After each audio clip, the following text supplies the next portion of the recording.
সম্পূর্ণ একটি নতুন চিকিৎসা পদ্ধতি যেটি আপনার সামনে বর্ণনা করবে প্রকৃতির খাবার ব্যবহার করে আপনি কিভাবে রোগ মুক্তি পাবেন। বিষয়টা প্রকৃতির খাবার। আমরা প্রকৃতির খাবারকে কেন হাইলাইট করছি এই কারণে, এখন আমাদের যে প্রচলিত ভাবনা, আমরা যেটা ভাবি খাবার দাবার খাবো, ভালো থাকবো, অসুখ বিসুখ হলে আমরা কি খাবারের কথা বলি না ডাক্তারের কথা বলি? ডাক্তার আমরা কিন্তু সকলে বলি যে যত তাড়াতাড়ি পারো ডাক্তার দেখাও, দেরি করো না, দেরি করলে রোগটি বেড়ে যাবে। আজকে আমরা একটি নতুন চিকিৎসা পদ্ধতি নিয়ে কথা বলবো যেটি আপনার সামনে বর্ণনা করবে খাবার দাবার খাবো, ভালো থাকবো, অসুখ বিসুখ হলে আরো বেশি করে খাবো, আর মরতে চাইলে ডাক্তারের কাছে যাবো। ভয় পেয়ে গেলেন? ভয় পাওয়ার কথা, কেননা আমরা সারা জীবন শুনেছি অসুখ বিসুখ হলে কার কাছে যেতে হবে? আপনি বলছেন মরতে চাইলে ডাক্তারের কাছে যেতে হবে। আমি দায়িত্ব নিয়ে বলছি, আমাদের কোনো অসুখ বিসুখ ছিল না, আমাদের অসুখের শুরু হয়েছিল আপনি যখন ডাক্তার দেখিয়েছিলেন। আসুন আজকে এই বিষয়ের উপরে আমরা একটা প্রোগ্রাম দেখব। আপনারা ইতিমধ্যে শুনেছেন এই প্রোগ্রামগুলো আমেরিকার বিভিন্ন বিশ্ববিদ্যালয় কলেজে এই প্রোগ্রামগুলো তাদের স্টুডেন্টদের জন্য নির্বাচন করেছে। আর যারা আমার সম্পর্কে বিস্তারিত জানতে চান, just you go to Google, type doctor Shibendra Karmakar, Google আপনাকে বিস্তারিত তথ্য দেবে। আসুন আমরা প্রোগ্রামটি দেখব। প্রোগ্রামটি শুরুর আগে আমরা দুটো পয়েন্ট ঠিক করে নেব। প্রথম পয়েন্ট, আমরা এখন অসুস্থ হলে কার কাছে যাই? ডাক্তার।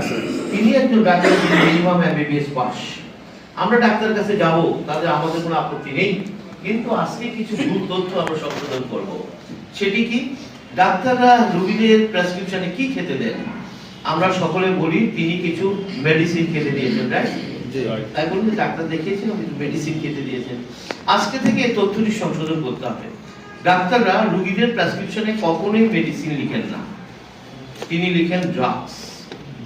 ড্রাগ এবং মেডিসিন এক জিনিস নয়, অনেক পার্থক্য। তার মধ্যে প্রধান পার্থক্য হচ্ছে ড্রাগ মানুষের তৈরি, মেডিসিন প্রকৃতির তৈরি। ড্রাগের কোনো রোগ নিরাময় ক্ষমতা নেই, মেডিসিনের রোগ নিরাময় ক্ষমতা আছে। অসুস্থ মানুষগুলো দিনের পর দিন, বছর পর বছর বড় বড় ডাক্তার দেখিয়ে দেড় ঘুরে কি খাচ্ছে? চিকিৎসা বিজ্ঞান কোথাও সমর্থন করে না ড্রাগ দিয়ে রোগ ভালো হয়।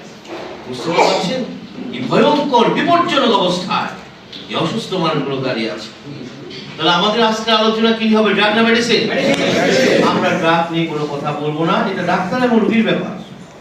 অর্থাৎ আপনি যদি রোগী হিসাবে জীবনযাপন করতে চান, আপনাকে অবশ্যই ডাক্তারের পরামর্শে ড্রাগ সেবন করতে হবে।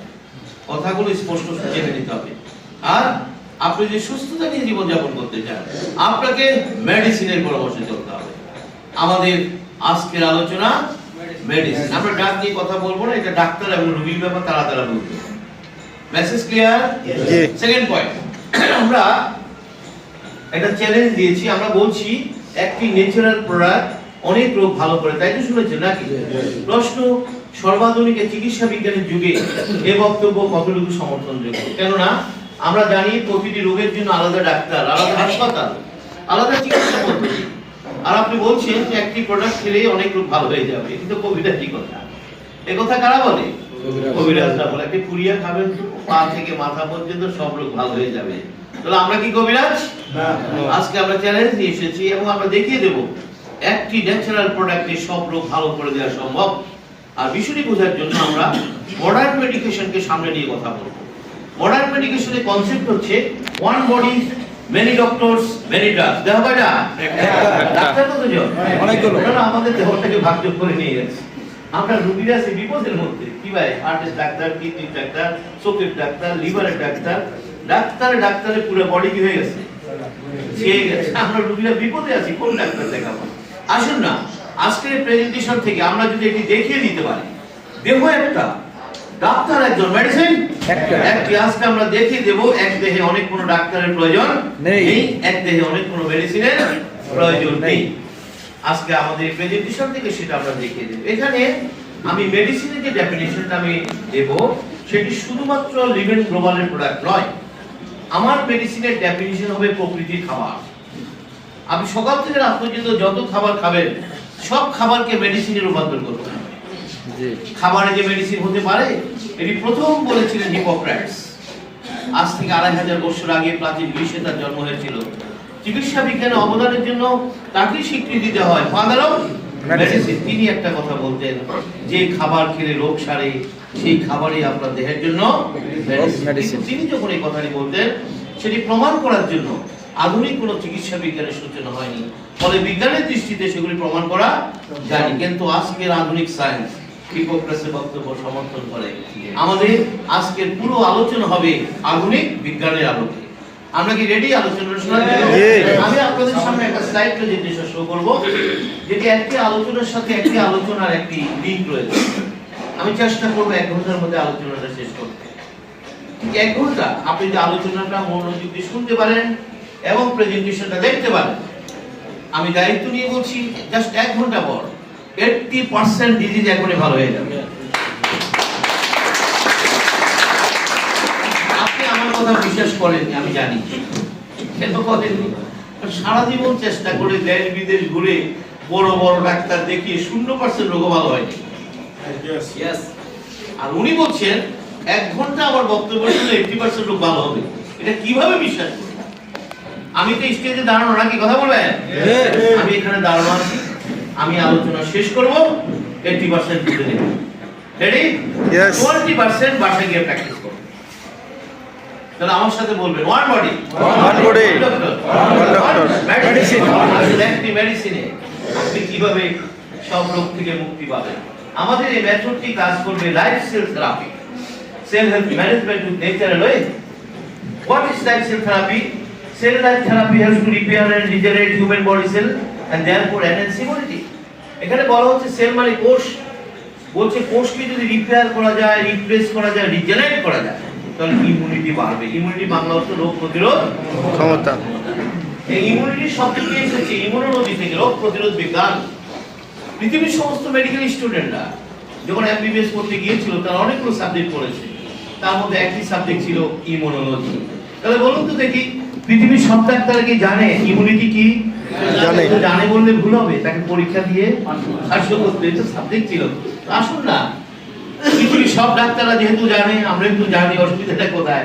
ইমিউনিটি হচ্ছে প্রত্যেক মানুষের দ্বারা একটা সিস্টেম গিভেন বাই গড, যে সিস্টেমের কাজ হচ্ছে প্রতি মুহূর্তে আপনার আমার দেহকে সব ধরনের রোগ জীবাণুর হাত থেকে রক্ষা করা। আমি কিন্তু রোগ থেকে বলিনি, কি বলেছি? রোগ জীবাণু। সৃষ্টিকর্তা রহস্য জানতেন, মানুষ জীবাণুর মহাসমুদ্রে থাকবে। আপনার চারিপাশে বিলিয়ন ট্রিলিয়ন জীবাণু ঘুরে বেড়ায়। আপনার স্কিনের প্রতি বর্গ সেন্টিমিটার জায়গায় 10,000 ব্যাকটেরিয়া আছে। পাকস্থলীতে 100 ট্রিলিয়ন ব্যাকটেরিয়া, 280 ট্রিলিয়ন ভাইরাস রয়েছে, প্রোটোজোয়া, মেটাজোয়া, ফাঙ্গাস। আপনাকে আমাকে যদি অনুবীক্ষণ যন্ত্রের নিচে রাখা হয়, জীবাণু ছাড়া কিছু দেখা যাবে না। এই যে বিলিয়ন ট্রিলিয়ন জীবাণু দেহের ভিতর, এর বাইরে নিয়ে আমরা চলাফেরা করছি, আমরা কি সবাই অসুস্থ? আমরা সবাই অসুস্থ না। সৃষ্টিকর্তা এই রহস্য জানতেন, মানুষ জীবাণুর মহাসমুদ্রে থাকবে, তাই তিনি প্রত্যেক মানুষের দেহে একটা সিস্টেম দিয়ে রেখেছেন। This system is called immunity. ব্যাখ্যায় বলা আছে জীবাণু এবং আপনার দেহ পাশাপাশি থাকবে, কিন্তু জীবাণুরা আপনাকে আক্রমণে যেতে পারবে না যদি আপনার ইমিউনিটি শক্তিশালী থাকে। জোরে ইমিউনিটি।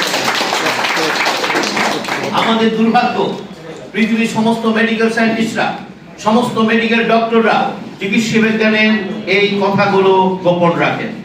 আমি ডক্টর কর্মকার দায়িত্ব নিয়ে কথা বলছি, তারা এগুলো প্রচার করেন না। কেন প্রচার করেন না? কারণ তিনি তো ইমিউনিটি নিয়ে অনেক বেশি পড়েছেন নাকি? ইমিউনিটি নিয়ে পড়তে গিয়ে তিনি যে সত্যগুলো জেনেছেন, যে কোনো রোগের পেছনের কারণ দুর্বল ইমিউনিটি। আজকে থেকে রোগ খোঁজার দরকার নেই। যে কোনো রোগের পেছনের কারণ জীবাণুর আক্রমণ। এবং তিনি আরো যে সত্যটি তখনই জেনে গেছেন, ইমিউনিটি ঠিক রাখার দায়িত্ব কোনো ডাক্তারের হাতে দেওয়া হয়নি। ইমিউনিটি ঠিক রাখার দায়িত্ব শুধু প্রকৃতির হাতে রাখা হয়েছে। জোরে একটা হাত। পৃথিবীর সমস্ত ডাক্তার, পৃথিবীর সমস্ত মেডিকেল সায়েন্টিস্ট এগুলো জানে। তাহলে এগুলো তারা কেন গোপন করেন? কারণ একটাই, টোটাল মডার্ন মেডিকেশন হচ্ছে অসুস্থ মানুষের বিজনেস। কি ভাই, তাদের কাস্টমার কারা? তাদের কাস্টমার অসুস্থ মানুষ। বিলিয়ন ট্রিলিয়ন ডলারের কাস্টমার সুস্থ মানুষ নয়। আপনি সুস্থ থাকলে তাহলে বিজনেস হবে না। তাই পরিকল্পিতভাবে, সূক্ষ্মভাবে চিকিৎসা বিজ্ঞানের এই মৌলিক বিষয়গুলো গোপন করা হয়।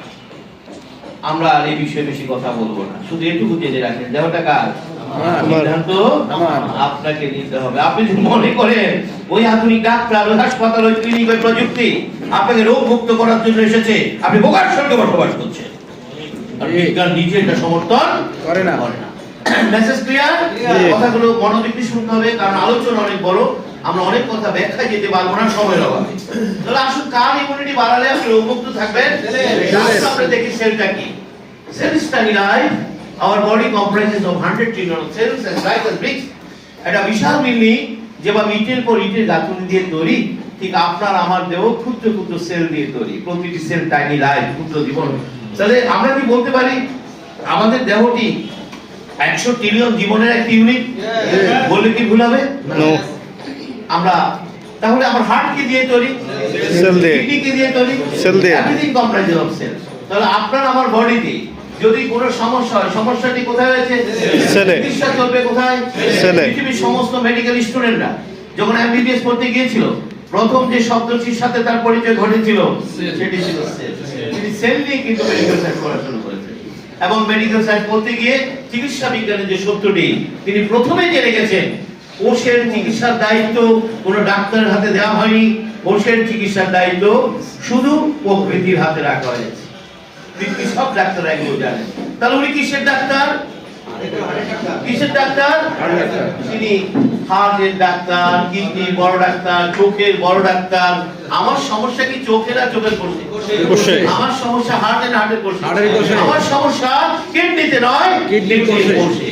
বলুন তো দেখি, আসলে কি আমরা চিকিৎসাটা পাচ্ছি? জি না। আমরা যে চিকিৎসা পাচ্ছি না, এর প্রমাণও কিন্তু আমাদের হাতে হাতে। এই যে এত আধুনিক ডাক্তার, এত আধুনিক হাসপাতাল, এত আধুনিক চিকিৎসা পদ্ধতি, পরিসংখ্যান বলছে মানুষ জটিল জটিল কঠিন কঠিন রোগে আক্রান্ত।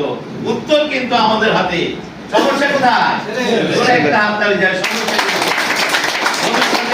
চিকিৎসা পদ্ধতি আরো আধুনিক হবে। আমরা রোগীরা যা কল্পনা করি, ক্যান্সারের চিকিৎসাটা যদি আরো আধুনিক হতো, ওই চিকিৎসা যদি আরো আধুনিক হতো, চিকিৎসা পদ্ধতি আধুনিক হবে, আরো আধুনিক হাসপাতাল তৈরি হবে, আপনি সুস্থ থাকতে পারবেন না। কারণ সমস্যা যেখানে সমাধানের দায়িত্ব ডাক্তার হাতে রাখা হয়নি। জোরে একটা হাততালি চাই। আমি যে কথাগুলি বলেছি পৃথিবীর সব ডাক্তাররা এগুলো জানেন। তাহলে আসুন, আমরা জেনেছি আমাদের সমস্যা কোথায়, চিকিৎসা চলবে কোথায়। তাহলে কোষের চিকিৎসা কে দেবে? ডাক্তার না নেচার? আমাদের রোগ নির্ণয়ের কোনো প্রয়োজন নেই, আমরা জেনে গেছি প্রবলেম কোষে। আসুন আমরা এখন একটু জানবো আমরা রোগী হলাম কিভাবে। আমরা হঠাৎ করে রোগী হইনি, আমরা ধীরে ধীরে রোগী হয়েছি। আমাদের প্রথম অসুস্থতা ছিল এরকম, শরীরটা কেমন যেন একটু ম্যাজম্যাজ করে, কেমন যেন একটু ভারবার, কি কথা ঠিক আছে কিনা? সকলে মিলে বললো তাড়াতাড়ি ডাক্তার দেখাও, দেরি করো না, দেরি করলে রোগটা বেড়ে যাবে।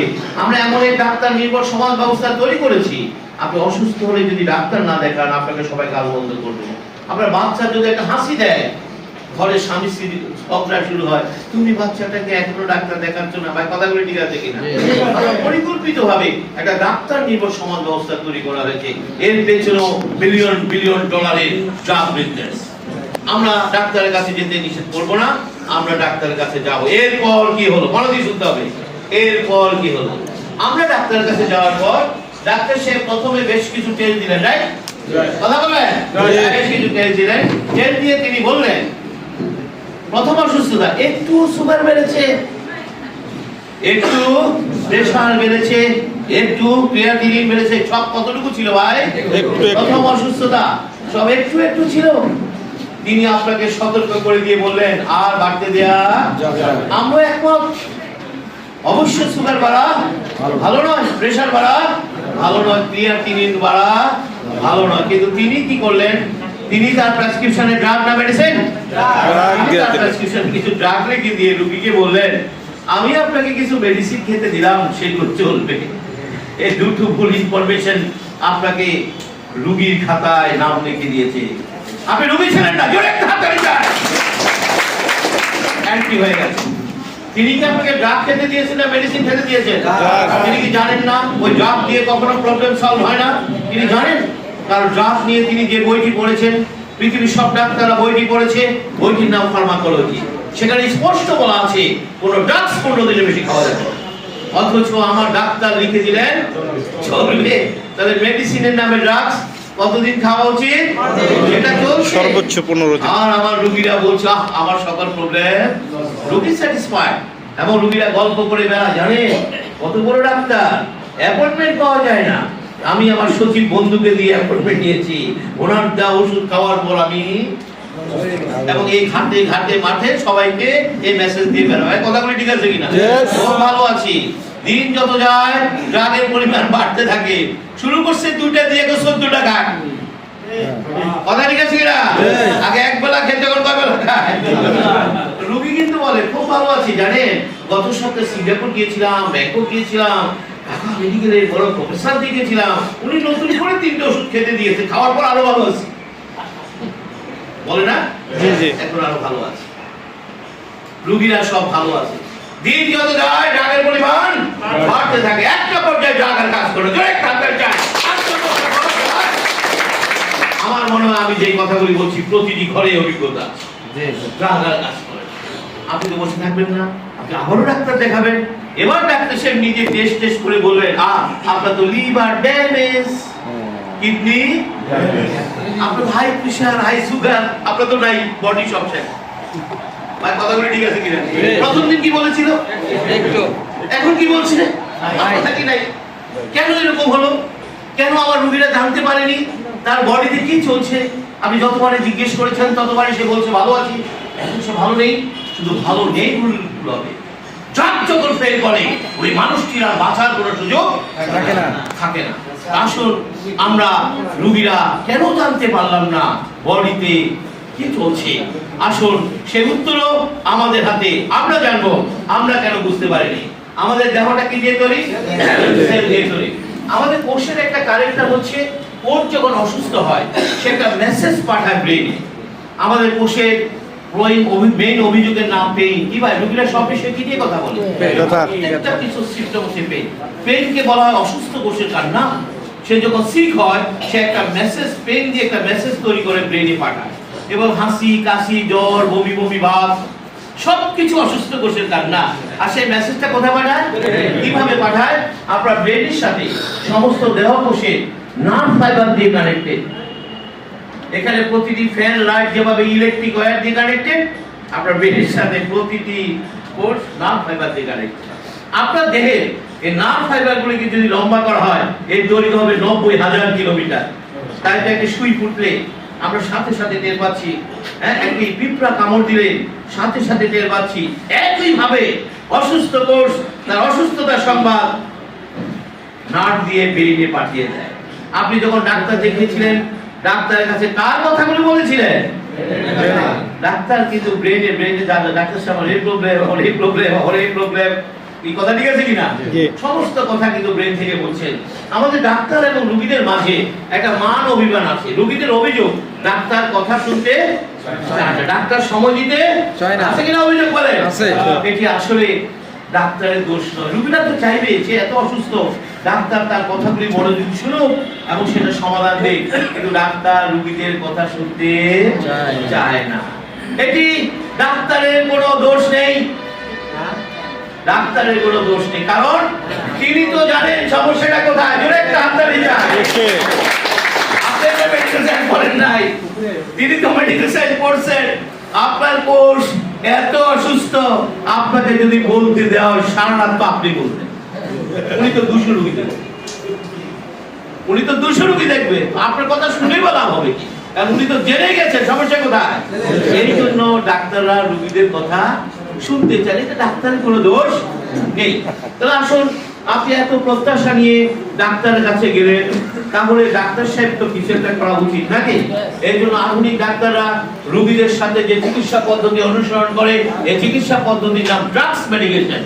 আজকে কিছু কথা ভালো করে নিয়ে নিতে হবে। কি মেডিকেশন? Drugs medication. ড্রাগস হচ্ছে কতগুলো সিনথেটিক কেমিক্যাল যেগুলো ল্যাবে বসে তৈরি করা হয়।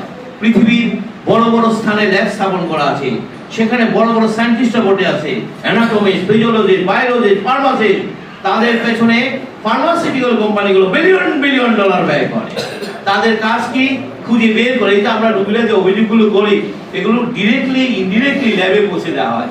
তারা খুঁজে বের করে কোন কোষ কোন মেথডে ব্রেইনে মেসেজটা পাঠালো। অবশ্যই এটি একটি জটিল গবেষণা, তাতে কোনো সন্দেহ নেই, তাতে কোনো সন্দেহ। তারা সেগুলো খুঁজে বের করে এবং তার বিপরীতে ল্যাবে বসে সিনথেটিক কেমিক্যাল ফর্মুলা করে, এটা ড্রাগস ফর্মুলা করে, যাগুলোর মূল কাজ হচ্ছে ওই কোষের সাথে ব্রেনের যোগাযোগ বিচ্ছিন্ন করে দেওয়া। বিষয়টি এরকম, যেমন এই ফ্যানটা চলছে, আমি বলছি ফ্যানটা বন্ধ করে, কি একটা নির্দিষ্ট সুইচের মাধ্যমে না? ঠিক আপনার কোষ একটা নির্দিষ্ট সুইচের মাধ্যমে যোগাযোগটা স্থাপন করে। আমি যদি বিজ্ঞানের ভাষায় কথা বলি, সেই সুইচগুলিকে বলা হয় রিসেপ্টর। কি বলা হয়? রিসেপ্টর। সেই রিসেপ্টরগুলো খুঁজে বের করে এবং তার বিপরীতে তারা কিছু ড্রাগ ফর্মুলা করে। ড্রাগগুলোর মূল কাজ হচ্ছে রিসেপ্টরগুলোকে লক করে দেওয়া, সে যাতে কোনো মেসেজ না পাঠাতে।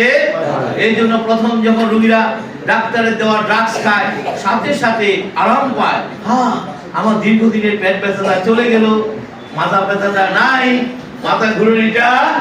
ডাক্তারের প্রতি তাদের অন্ধবিশ্বাস বেড়ে যায় এবং ডাক্তারের প্রেমে পড়ে। এই প্রেম এত গভীর, 8-10 বছর এই প্রেম চলতে থাকে। আপনি যদি ওই 8-10-12 বছর রোগীকে ডাক্তারের মতামতের বাইরে কোনো কথা বলেছেন, আপনাকে খেপে আসবে। জানেন মশাই কত বড় ডাক্তার, আমি তো ওনার ওষুধ খেয়ে দিব্যি কি আছি, ভালো আছি। গভীর প্রেম 8-10 বছর পরে প্রেম ভাঙতে শুরু করে। কেন? ড্রাগ আর কাজ করে না, প্রেম ভাঙতে শুরু করে। আর ড্রাগ কাজ করে না, আপনি তো বসে থাকবেন না, আপনি আবারও ডাক্তার দেখাবেন। এবার ডাক্তার সাহেব বলে দিচ্ছেন, সরি আমার কিছু করার নাই, বাড়ি চলে যান আর আল্লাহ আল্লাহ করে জোরে খাতে আল্লাহ আল্লাহ। কেন এরকম হলো? কারণ প্রথম যখন আপনি ডাক্তার দেখিয়েছিলেন, অল্প কিছু সংখ্যক সেল অসুস্থ ছিল, রাইট? এই 10 বছরে কি সেলের কোনো ট্রিটমেন্ট হয়েছে? কথা বলেন না, সেলের কোনো ট্রিটমেন্ট হয়নি। 10 বছরে এই সেল এত বেশি ড্যামেজ হয়েছে, এখন আর ড্রাগ দিয়ে মুখ বন্ধ করতে, এত বেশি ড্যামেজ হয়েছে, ডাক্তারের আর করার কিছু। তখন নিজেই সিদ্ধান্ত দেন, আমার কিছু করার নেই, বাড়ি চলে যান, আল্লাহ আল্লাহ করেন। আমার মনে হয় আমি যে কথাগুলি বলেছি, এই অভিজ্ঞতা প্রতিটি ঘরে রয়েছে। তাই ছোট্ট আলোচনা থেকে আমরা কি বুঝতে পারলাম? আমরা রোগীরা কি ভালো আছি? একটু কথা বলেন। আমরা রোগীরা ভালো নেই, আমরা ভয়ঙ্কর একটা বিপজ্জনক অবস্থা দাঁড়িয়ে আছি। এই বিপদ এমন ভাবে তেড়ে আসবে, আর কোথাও যাওয়ার জায়গা থাকবে না। তাহলে আমরা পেয়ে গেছি আমাদের সমস্যা কোথায়, চিকিৎসা চলবে কোথায়, ওষুধ চিকিৎসা কে দেবে, ডাক্তার না নেচার। আমাদের রোগ নির্ণয়ের কোনো প্রয়োজন নেই। আসুন, আমি বারবার বলছি সেল সেল, এই দেহটাতে সেল দিয়ে তৈরি, সেল ছাড়া কিছু নেই। আসুন আমরা এটি দেখবো, আমাদের জন্মটা কিভাবে হলো। বাবার একটা স্পার্ম মায়ের একটা এগ মিলনের ফলে মাতৃজরায়ুতে প্রথম যে কোষটি তৈরি হয়েছিল, ইট ওয়াজ আওয়ার ফার্স্ট সেল। বিজ্ঞানীরা আমাদের প্রথম আদি কোষটির নাম রেখেছে জাইগোট। তাহলে আমাদের সকলের আদি কোষটির নাম কি? জাইগোট। এই জাইগোট সৃষ্টির জন্য কি রহস্য কাজ করেছে? এটি ডিম্বাণু, এগুলি স্পার্ম। বলছে মায়ের একটা ডিম্বাণুর সাথে বাবার 100 কোটি স্পার্ম পয়েন্ট করেছে। মনে রাখবেন, পৃথিবীর সব মানুষ একই নিয়মে সৃষ্টি হয়েছে। এভাবে একটি মাত্র ডিম্বাণুর সাথে একটি মাত্র স্পার্ম কন্ট্যাক্ট করতে সক্ষম হয় আউট অফ 100 কোটি স্পার্ম। এবং নতুন যে প্রাণের সঞ্চার হয়, ইট ওয়াজ আওয়ার ফার্স্ট লাইফ। আমি একটু আগে জাইগোটের কথা বলেছি, এটা জাইগোটের একটা অরিজিনাল ছবি। বিজ্ঞানীরা আধুনিক ইলেকট্রনিক মাইক্রোস্কোপ দিয়ে আপনার আমার 6 দিন বয়সের ছবি তুলেছে। এটি 10 লক্ষ গুণ বড় করে দেখানো হয়েছে। আপনার 6 দিন বয়সের ছবিটা একটু ভালো করে দেখে নেন। এটি এখন আপনি কথা বলবেন, এটি আমি। এখন আপনার উচ্চতা কত? 5 ফিট 5 ইঞ্চি 6 ইঞ্চি। তখন ওনার উচ্চতা কত ছিল যখন জন্ম হয়েছিল? বিজ্ঞানীরা আধুনিক প্রযুক্তি দিয়ে এই কোষটির আয়তন মেপেছে। আয়তন মেপে বলেছে এই কোষটির আয়তন ছিল 0.6 মাইক্রন। What is micron? 1 মিটারের 10 লক্ষ ভাগের 1 ভাগকে বলে 1 মাইক্রন। আপনার আয়তন তার চেয়ে ছোট ছিল। বিজ্ঞানীরা এই কোষটির ওজন মেপেছে। ওজন মেপে বলেছে এই কোষটির ওজন ছিল 1 ন্যানোগ্রাম। What is nanogram? 1 গ্রামের 100 কোটি ভাগের 1 ভাগকে বলা হয় 1 ন্যানোগ্রাম। আপনার ওজন ছিল 1 ন্যানোগ্রাম। এখন ওজন কত ভাই? 60 কেজি 70 কেজি। 1000 গ্রাম সমান 1 কেজি। এভাবে 70 কেজি। আর যখন আপনার জন্ম হয়েছিল ওজন ছিল 1 গ্রামের 100 কোটি ভাগের এক ভাগ। তাহলে এটি কি ছিল? বিজ্ঞান বলছে এটি ছিল একটা অদৃশ্য লাইট, আলো, নূর। এই যে মানুষ নূর থেকে তৈরি হয়েছে, আলো থেকে তৈরি হয়েছে, এটা কিন্তু বিজ্ঞান সমর্থন করে। কিন্তু বিজ্ঞান বলছে সে অদৃশ্য লাইটটি ছিল একটা লাইট। জোরে একটা হাততালি দাও। আমরা আরো আধুনিক ছবি দেখব। পেছনেরটা মাতৃ জরায়ু, এটা 6 days এমব্রায়ো, 6 দিন বয়সের আপনি। বিজ্ঞান লক্ষ্য করলো আপনার 6 days এটি নড়ে চড়ে বসলো এবং ডিভিশন হওয়া শুরু করলো নিয়ম মেপে 1 2 4 8 16 32। যত ডিভিশন হওয়া শুরু করলো ততই ক্ষুদ্র কোষটি আকার আকৃতিতে পরিবর্তন হতে লাগলো। 58 দিনের মাথায় 5 মিলিমিটার একটি পূর্ণাঙ্গ মানব ভ্রূণে পরিণত হয়ে গেল। এই যে একটি পূর্ণাঙ্গ মানব ভ্রূণে পরিণত হলো, তার সমস্ত অঙ্গ প্রত্যঙ্গ তৈরি হলো। কোথেকে তৈরি হলো? বিজ্ঞান বলছে ওই ক্ষুদ্র জায়গোটির ভিতরে আপনার দেহের সমস্ত অঙ্গ প্রত্যঙ্গের গোপন কোড লুকায়িত ছিল। 1990 সাল থেকে 2001 সাল পর্যন্ত, 2003 সাল পর্যন্ত আমেরিকার একদল বিজ্ঞানীদের নেতৃত্বে এই কোর্সটি জেনোম উন্মোচন করা হয়, জেনেটিক্যাল কোড উন্মোচন করা হয়। অর্থাৎ তারা ম্যাপ তৈরি করে দেখেছে আপনার হার্টটা কোথায় ছিল, কিডনিটা কোথায় ছিল, লিভারটা কোথায় ছিল, ম্যাপ তৈরি করেছে। তাহলে এটি তো 9 মাস পরে ভূমিষ্ঠ হবে নাকি? কথা বলবেন? ধীরে ধীরে তরুণী পরিণত হবে, যুবকে পরিণত হবে, প্রৌঢ়ে পরিণত হবে, বার্ধক্যে পরিণত হবে। এই কোষ্ঠীর মৃত্যু ঘটবে। তাহলে জন্ম থেকে মৃত্যু পর্যন্ত আপনার আমাদের যদি কোনো সমস্যা হয়, সমস্যাটি কোথায় হয়েছে? আপনি তরুণ সে জায়গা, আপনি বৃদ্ধ সে জায়গা, আপনি শিশু সে জায়গা। বিজ্ঞান বলছে জন্ম থেকে মৃত্যু পর্যন্ত আপনি যদি একটি কোষের যত্ন নিতে পারেন আপনার বডিতে কোনো রোগ হবে না। চিকিৎসা বিজ্ঞানের এই চমৎকার উপস্থাপন আধুনিক ডাক্তাররা কখনো করবেন না। কেন করবেন না? কারণ তাদের চিকিৎসার মূল টার্গেট হচ্ছে কোষের 12টা বাজানো। কোষটাকে যত বেশি বিধ্বস্ত রাখা যাবে, যত বেশি অসুস্থ রাখা যাবে, আপনার অসুখের পরিধি তত বাড়তে থাকে। আচ্ছা, আপনি নিজে বলুন না, এই যে একটা হাসপাতাল, সে হাসপাতালের কাস্টমার কারা? রোগী না? সে হাসপাতালে যাবে কারা? রোগী। তো রোগীর দেহ কি দিয়ে তৈরি? রোগীর দেহ কি দিয়ে তৈরি? তাহলে আপনি যখন হাসপাতালে যাওয়ার পর আপনার দেহটাকে বাধ্য করে নিয়ে যায়, এটা হাই ডিপার্টমেন্ট, এটা কিডনি ডিপার্টমেন্ট, এটা ওই ডিপার্টমেন্ট, দেহ কি হয়ে যায়? দেহ কিন্তু ভাগ হয়ে যায় এবং 8-10 বছর ভাগ হয়ে যায়, এরপরে ডেড বডি বের হয়। অথচ আজকে আমরা জানলাম সেদিনে যদি আমি কোষের ট্রিটমেন্টটা পেয়ে যেতাম, প্রবলেম কিন্তু সেখানে কি হয়ে যেত? তাড়াতাড়ি যায়। চিকিৎসা বিজ্ঞানের এই চমৎকার উপস্থাপন কখনো আধুনিক ডাক্তাররা করবেন, কারণ এটি করলে ব্যবসা কি হয়ে যাবে? ব্যবসা কিন্তু ক্লোজ হয়ে যাবে। সুতরাং খেয়াল রাখতে হবে ভবিষ্যতেও এসব কথাগুলো আপনাকে জানতে দেয়া হবে না, কারণ এরা এত বড় শক্তিশালী সিন্ডিকেট। আমি বিশ্বব্যাপী কথা বলছি, এত বড় শক্তিশালী সিন্ডিকেট, তাদের মতামতের বাইরে কথা বলার ক্ষমতা কোন রাষ্ট্রেরও নেই। পরে যে ক্ষমতা উঠাই দেবে। সুতরাং দেহটা কার? সিদ্ধান্ত আপনাকে নিতে হবে। আপনি যদি মনে করেন কেউ এসে আপনাকে রেস্কিউ করবে, আপনি বোকার স্বর্গে বসবাস করছেন। আসুন আমরা দেখবো, বিজ্ঞান বলছে এই কোষটি 1000 ইয়ার পর্যন্ত বাঁচতে পারে। প্রমাণ আছে, আমাদের অনেক নবীরা 900 950 বছর বেঁচে ছিলেন। বিজ্ঞান বলছে এই কোষ 1000 বছর বাঁচতে পারে। তাহলে যে দেহ 1000 বছর বাঁচতে পারে, সেটি মাত্র 40 45 50 বছর যেতে না যেতে হার্ট নাই, কিডনি নাই, লিভার নাই, নাই সব ডাক্তার আর বাড়ি। ভাই কথা ঠিক আছে কিনা? সব ডাক্তার। আপনি একটি ঘর খুঁজে পাবেন না যে ঘরে একজন সুস্থ মানুষ পাওয়া যায়। বিজ্ঞান কি এটা সমর্থন করে? বলছে না, এত তাড়াতাড়ি আপনার হার্ট, কিডনি, লিভার, ব্রেন আপনার অসুস্থ হওয়ার কথা না, কিন্তু আপনি হয়ে গেছেন। নিশ্চয়ই এর পেছনে কোনো কারণ আছে। বিজ্ঞান বেশ কিছু কারণের কথা বলেছে। আসুন আমরা ছোট করে কারণগুলো জানবো। প্রথম কারণ, এই যে জায়গাটা তৈরি হলো, কিভাবে তৈরি হলো?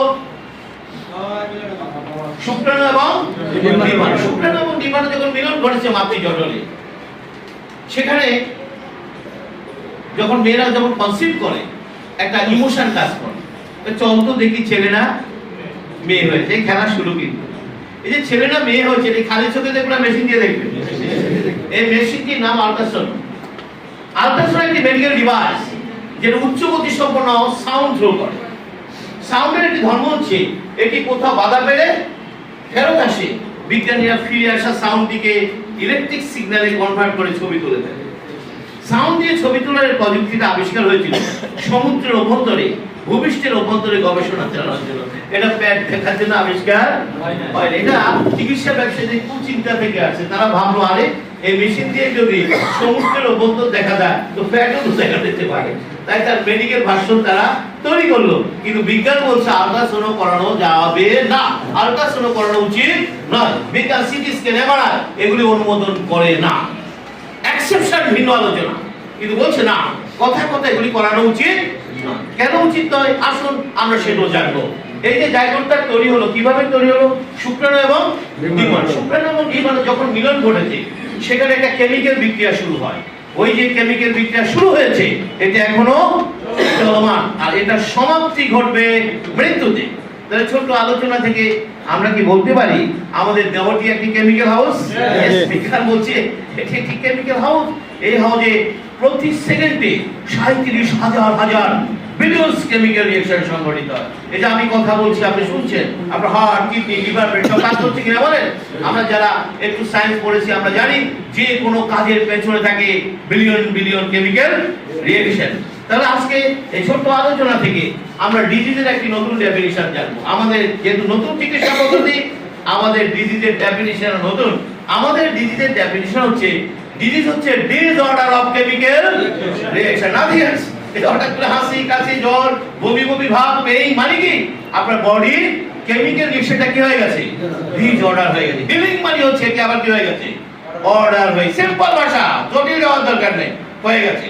তাহলে বিজ্ঞান বলছে আপনার আমার বডি 99% কেমিক্যাল ডিসঅর্ডার নিজে নিজে ঠিক হয়ে যায়। যেটা একটা হাততালি চাই, নিজে নিজে ঠিক হয়ে যায়।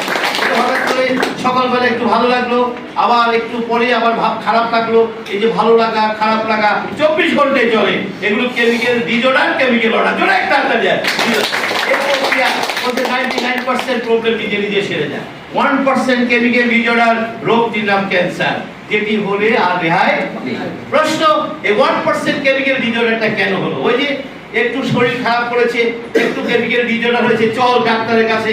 এই ডাক্তারের কাছে যাওয়ার পর সিটি স্ক্যান, এমআরআই, ড্রাগস গুতগুতি করতে করতে এই সিস্টেমগুলো এমন ভাবে চেঞ্জ হয়ে গেছে, ক্যান্সারে পরিণত হয়ে গেছে। আমার কথা বুঝে নিন। চিকিৎসা বিজ্ঞানের জটিল আলোচনা এর চেয়ে সহজ ভাষায় বলার সুযোগ নেই।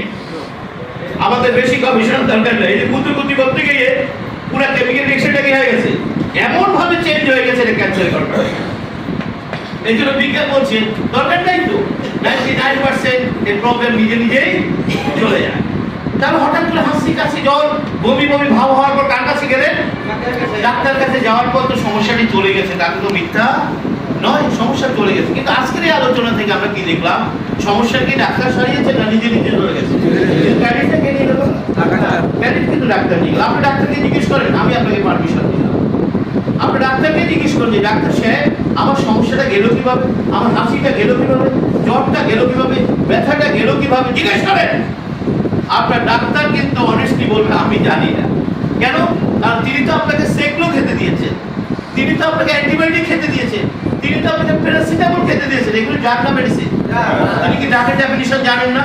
ড্রাগ কখনো রোগ ভালো করে না, ড্রাগ সিম্পটম রিলিভ করে, তাহলে রোগটা ভালো হলো কিভাবে? এই জন্য ডাক্তার কিন্তু অনেস্টলি বলবেন আমি জানি। আজকে আমরা জানবো রোগটি কিভাবে ভালো হলো। যেটা একটা আজকে আমরা জানবো। তাহলে আসেন, এই জন্য কেন নিষেধ করলো একটু জানি। কেন নিষেধ করলো যে এখানে গুতগুতি করবেন না? এটি একটা কেমিক্যাল হাউস, রাইট? এটা একটা কেমিক্যাল হাউস। সে কেমিক্যাল বিক্রিয়া করে করে, এটা মিউটেশন বলো, আমি যদি বিজ্ঞানের ভাষা বলি মিউটেশন। সে মিউটেশন করে করে আপনার অঙ্গ প্রত্যঙ্গ তৈরি করে দিচ্ছে, হার্ট, কিডনি, লিভার, ব্রেন, সেগুলি বানাচ্ছে। সে যখন আপনার অঙ্গ প্রত্যঙ্গ তৈরি কাজে ব্যস্ত, ঠিক সেই মুহূর্তে আপনি কি করলেন? একটা সাউন্ড মারলেন। কিসের জন্য? ছেলে না এই যে ছেলেরা মেয়ে হলো, একটা সাউন্ড মেল। সাউন্ড মারার সাথে সাথে কি হলো? সাউন্ড মারার সাথে সাথে অসংখ্য কেমিক্যাল বিক্রিয়া চেঞ্জ হয়ে গেল। আমরা যারা কেমিস্ট্রি পড়েছি আমরা জানি যে কোনো কেমিক্যাল বিক্রিয়ার ভিতরে বাইরে থেকে সাউন্ড, হিট অথবা কোনো ক্যাটালিস্ট অ্যাড করা হলে বিক্রিয়াটি কি হয়? চেঞ্জ হয়ে যায়। কেমিস্ট্রি পড়েছে কথা বলে, এই যে বারবার এই কেমিক্যাল বিক্রিয়ার ভিতরে একটা সাউন্ড মারছে, আরো অনেক কিছু আমরা উদাহরণ হিসেবে বলছি। সাউন্ড মারছে কারণ এখন মেয়েরা কি করে ভাই, কনসিভ করার পর পাইলে প্যান্টের সাথে আলট্রাসাউন্ড বাইরে রাখে। কথা ঠিক আছে? চললো দেখি কেমন আছে, একটু দেখে আসে। কিভাবে দেখলেন? যে বারবার সাউন্ড দিলেন সাথে সাথে অসংখ্য কেমিক্যাল চেঞ্জ হয়ে গেছে, আর তার ফলশ্রুতিতে জন্ম নিচ্ছে অটিজম শিশু। আজকে কি ভাই ঘরে ঘরে অটিজম শিশু সংখ্যা বেশি না? হার্টের ছিদ্র নিয়ে শিশুর জন্ম হচ্ছে, অঙ্গহানি নিয়ে শিশুর জন্ম হচ্ছে, জটিল জটিল রোগ নিয়ে শিশুর জন্ম হচ্ছে। আমরা হিজড়া দেখি না? হিজড়া কেন হলো?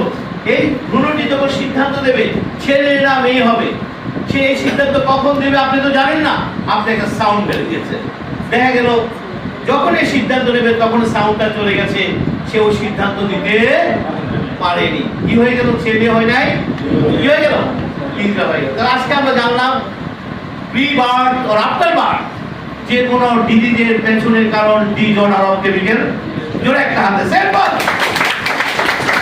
জন্মের আগে অথবা জন্মের পরে যে কোনো রোগের কারণ কোনো না কোনো ভাবে একটা কেমিক্যাল ডিসঅর্ডার বডিতে ঘটে গেছে।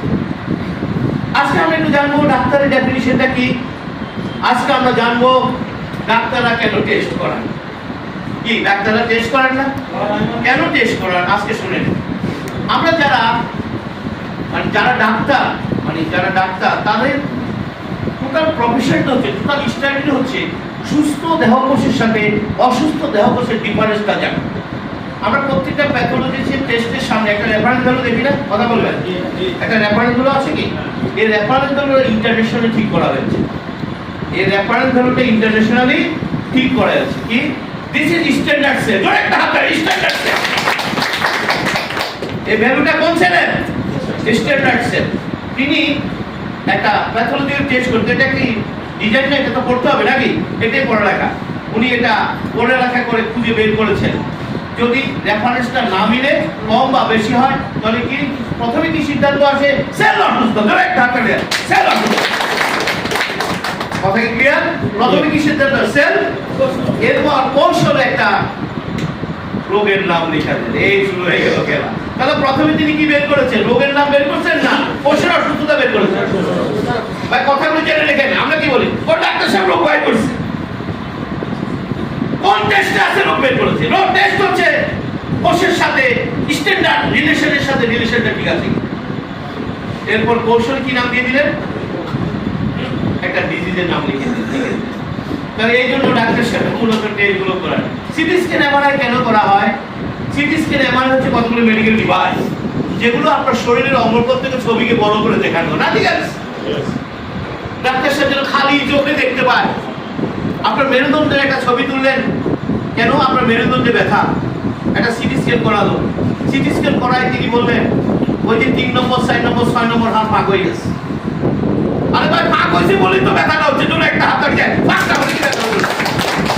ইনটেক সেল কখনো ব্যথা করি, ইনটেক সেল কখনো ব্যথা করি বলবে না। তাহলে ওই যে বলছে পাক হয়ে গেছে, এখন অনুমান করেছেন এবং ছবি তুলে দেখেন, দেখছেন দেখছেন 3 4 6 ফাঁক হয়ে গেছে। আচ্ছা, তিনি ফাঁক দেখাই দিয়ে আমাকে কি খেতে দিলেন? তিনি আমাকে কতগুলো ড্রাগ খেতে দিলেন। ড্রাগ খাওয়ার সাথে সাথে পাকিস্তান থেকে মেসেজ কি হয়ে গেল? মেসেজ বন্ধ হয়ে গেল। রুগী তো মহা খুশি, জানেন কত বড় অর্থোপেডিক ডাক্তার, নাই তো এভাবে ঘুরেও দেখেন, নাই তো। কি ব্যথা ছিল? এখন কোনো ব্যথা। কেন ব্যথা নাই? কারণ ব্রেনের সাথে সিগন্যাল বন্ধ হয়ে গেছে। দিন যত যায় ড্রাগের পরিমাণ বাড়ে, ফাঁক তত বাড়ে, ড্রাগ তত বাড়ে। ফাঁক বাড়ে, ড্রাগ বাড়ে, ড্রাগ বাড়ে। ভাই কথা ঠিক আছে কিনা? ফাঁক যত বাড়ে ড্রাগ তত বাড়ে। 8-10 বছর পরে ড্রাগ আর কাজ। এবার ডাক্তার সাহেব আবার সিটি স্ক্যান করলেন, করে বলে 3 4 6 7 7ও ভাগ হয়ে গেছে। ভাই কথা ঠিক আছে কিনা বলেন? তাহলে এখন কি করতে হবে? এখন অপারেশন ছাড়া উপায় কি? সামান্য ক্রিয়েটিনিনের প্রবলেম নিয়ে গিয়েছিলেন, সেটা 8-10 বছর পরে বলছে ডায়ালিসিস যেতে হবে। সামান্য হার্টের সমস্যা নিয়ে গিয়েছিলেন, সেটি 8-10 বছর অ্যাঞ্জিওগ্রাম করে বলছে 60টা ব্লকেজ আছে, 3টাতে এখনই করে। আমরা কি উত্তরটা পেয়েছি কেন এরকম হলো? এই 10 বছর কি আমার কোষের কোনো চিকিৎসা হয়েছে? একটু কথা বলবেন। কোষের তো কোনো চিকিৎসা হয়নি। এই কোষগুলো ভিতরে ভিতরে এমন ভাবে ড্যামেজ হয়েছে, এখন আর কিছু করার থাকে না। বুঝে নিয়েন আমি কি বলতে চেয়েছি, তাহলে বেঁচে যাবেন। তাহলে আসেন, এই জন্য বিজ্ঞান বলছে কথায় কথায় সিটি স্ক্যান এমআরআই এগুলি করার কোনো প্রয়োজন নেই। করলে কি হবে? চিকিৎসা তো আপনি পাবেন না, আপনার ড্রাগই খেতে হবে। দ্বিতীয় কারণ বলছে এই দেহকোষটি এই জায়গাটি ধীরে ধীরে আকার আকৃতিতে পরিবর্তন হবে। 9 মাস মাতৃ যন্ত্রে থাকবে কার খাবার খেয়ে? মারা তো খাবার খায় না, মারা খায় ক্যালসিয়াম ট্যাবলেট, আয়রন ট্যাবলেট, মারা খায় ডাক্তারের দেয়া এতগুলো ড্রাগস। বিজ্ঞান বলছে এই শিশুর দেহ তৈরি হবে মায়ের প্রকৃতির খাবার থেকে। মারা যেহেতু সঠিক খাবার খায় না, তাই সে একটা সুস্থ সবল শিশুর জন্ম দেয় না। দ্বিতীয় কারণ হিসাবে বলেছে এবার এই শিশুটি পৃথিবীতে আসবে। কিভাবে আসবে? বলছে মায়ের জনিপথ দিয়ে আসবে। এখন কিভাবে আসবে ভাই? বিজ্ঞান বলছে সিজার করানো উচিত নয়, বিজ্ঞান সিজার সমর্থন করে না। আমি ডক্টর কর্মকার দায়িত্ব নিয়ে কথা বলছি, ব্যতিক্রম ভিন্ন আলোচনা, আমরা ব্যতিক্রম নিয়ে কথা বলছি। নর্মালি বলছে এগুলি করানো যাবে না। কেন করানো যাবে না? বলছে মায়ের জনিপথে জীবাণুর মহাসমুদ্র। এই শিশুটি যখন মায়ের জনিপথ থেকে পৃথিবীতে আসে, প্রথমে মায়ের দেহে জীবাণুর সাথে যুদ্ধ করে তার ইমিউনিটি শক্তিশালী করে। জোরে একটা ইমিউনিটি। আমরা প্রায় শুনে থাকি যে সিজারিয়ান বাচ্চারা প্রায় অসুস্থ থাকে, শুনি না? পেছনের কারণ কিন্তু এটা, আর সে তো মায়ের দেহের জীবাণুর সাথে যুদ্ধ করে। ফলে প্রকৃতির নতুন নতুন জীবাণুর সাথে যুদ্ধে কি হয়ে যায়? পরাস্ত হয়। আমরা কি এখন জীবাণুর সাথে যুদ্ধ করছি? কথা বলেন, আমরা জীবাণুর সাথে যুদ্ধ করে বেঁচে আছি। সেই দিন, সেই মুহূর্তে আপনার আমার মৃত্যু ঘটবে, যেই মুহূর্তে জীবাণুর সাথে আপনি যুদ্ধে হেরে যাবেন। আমরা যখন এসব কথা বলি তখন আমরা কিছুটা সাইলেন্স থাকি, নীরব থাকি। কেন জানেন? কারণ সারা জীবন শুনেছি, আমাকে শিখিয়ে রাখা হয়েছে জীবাণু মুক্ত থাকো। কি শিখেছে ভাই? জীবাণু মুক্ত থাকো। এখন আজকে শুনলাম জীবাণু মুক্ত থাকার কোনো সুযোগ। আমাকে জীবনের শেষ দিন পর্যন্ত জীবাণুর সাথে লড়াই করে বাঁচতে হবে। সৃষ্টিকর্তার রহস্য জানতেন, তাই তিনি আমাদের প্রত্যেকের দেহে ইমিউনিটি দিয়ে রেখেছেন। জোরে একটা হাত চাই। তাহলে ডাক্তার সাহেব এই কথাটা কেন বলেন না? কেন তিনি বলেন ভ্যাকসিন মারেন? কেন তিনি বলেন অ্যান্টিবায়োটিক খান? কারণ ইমিউনিটি ঠিক রাখার দায়িত্ব তো তার হাতে। এই জন্য তিনি খুব সুপরিকল্পিতভাবে আপনাকে এই কথা এড়িয়ে গিয়ে আপনাকে ভ্যাকসিন নিতে বলে, আপনাকে অ্যান্টিবায়োটিক দিতে। আপনার কাছে প্রশ্ন, আপনার ডাক্তারকে প্রশ্নটি করেন, এই বিশাল জীবাণুর বিরুদ্ধে যেটা দেহে এবং গায়ের বাইরে এই অ্যান্টিবায়োটিক খেয়ে, এই ভ্যাকসিন মেরে এই বিশাল জীবাণুর বিরুদ্ধে ফাইট করে কি বেঁচে থাকা সম্ভব? আপনার ডাক্তারকে জিজ্ঞেস করেন আপনি বেঁচতে পারবেন কিনা। সম্ভব? ব্যস্ত হলে প্রতি মুহূর্তে জীবাণুর সাথে বাঁচতে হবে। আর এই জন্য ইমিউনিটিকে শক্তিশালী রাখতে হবে। একটা ইমিউনিটি করে মানুষ এত রোগে থাকতো না। ছোট ছোট কৌশলগুলো মানুষের কাছে উপস্থাপন করা হয়। তারা আসুন, চতুর্থ কারণ হিসেবে বলেছে এবার শিশুটি 6 মাস মাতৃদুগ্ধ পান করবে। খায় পটের দুধ, মাতৃদুগ্ধের পটের দুধ দিয়ে সেখানে শিশু দেহ তৈরি হতে পারেনি। পঞ্চম কারণ হিসেবে বলেছে এবার এই শিশুটি স্বাভাবিক খাবারে যখন আসে তার মুখে তুলে দেওয়া লজেন্স, চিপস, ড্রিঙ্কস চলতে থাকে 40-45 বছর পর্যন্ত। এমন কোন কুখাদ্য নাই সে খাইয়া শেষ করে। আমার বড় কুখাদ্যের তালিকা আমাদের হাতে আছে। GMC, DMC, KFC, Chinese, 10 KG মাংস, 10 প্যাকেট সিগারেট। আপনি নিয়ে ইয়ার বসে এক প্যাক খাইতে পারেন, আমি পুরো ড্রাম সহ খাই ফেলেছি। বলছে কিনা বলেন? এগুলি চলেছে। 40-45 বছর পরে এই কুখাদ্যের আঘাতে দেহ বলছে, শরীরটা কেন যেন ভার লাগে, লেজ করে। সকলে মিলে কি বললো এবং আদর করে বললো, তাড়াতাড়ি ডাক্তার দেখাও, দেরি করো না, দেরি করলে রোগটি বেড়ে যাবে। আমরা ডাক্তার দেখালাম, ডাক্তার সাহেব টেস্ট করে কি বলছেন? একটু কি বলছেন? একটু কি ধরা দিলেন? ড্রাগ না মেডিসিন? Licence cancel. জোরে একটা হাতে লাইসেন্স ক্যান্সেল। খাবারও খায়, ড্রাগও খায়, খাবারও খায়। কারণ খাবার খাওয়ার কারণে তার যে কমপ্লেন গুলো হচ্ছে, ড্রাগ দিয়ে কি করে দিচ্ছে? ডাবল ড্যামেজ চলছে। এভাবে 8-10 বছর ড্রাগ খাওয়ার পর এই মানুষগুলো আর ফেরত আসতে পারে না। জোরে একটা আর বুঝে নিয়ে আপনি প্রতিটা লাইন বুঝতে পারবেন আপনি কিভাবে আবার রোগমুক্ত হয়ে যাবেন। তাহলে আসেন, আমরা পেয়ে গেছি আপনার দেহ যখন প্রথম ম্যাজমেজ করেছিল, ভারবার করেছিল, সে কার কাছে যেতে বলেছিল ভাই? সে বলেছিল ব্যাক টু। কিন্তু আমরা এই সংবাদ কেন পাই? কারণ আমাদেরকে শিক্ষা ব্যবস্থায় ঢুকিয়ে রাখা হয়েছে, অসুখ হলে ওষুধ খাও, অসুখ হলে ডাক্তার দেখাও, বাড়ির একটা হাসপাতাল বানাও, ঘরে একটা ডাক্তার বানাও। আমাকে তো এগুলো শেখানো হয়েছে। আমাকে তো এটা শেখানো হয়নি প্রথম অসুস্থতা তুমি কার কাছে সাহায্য দেয়নি, এর পেছনেও বিলিয়ন ট্রিলিয়ন ডলারের বিজনেসের ইনপুট খেয়াল রাখতে হবে।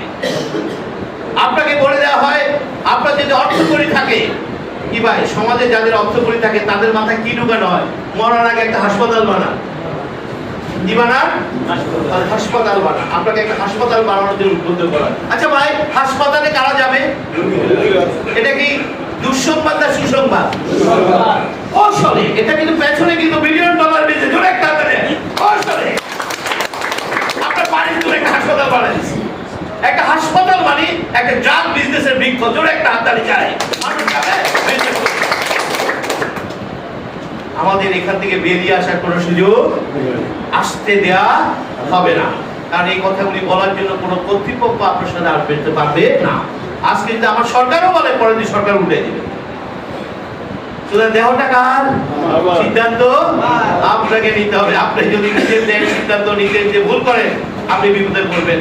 আমি সবসময় একটা কথা বলি, মৃত্যু নিয়ে ভাববেন না, সুস্থতা নিয়ে ভাবুন।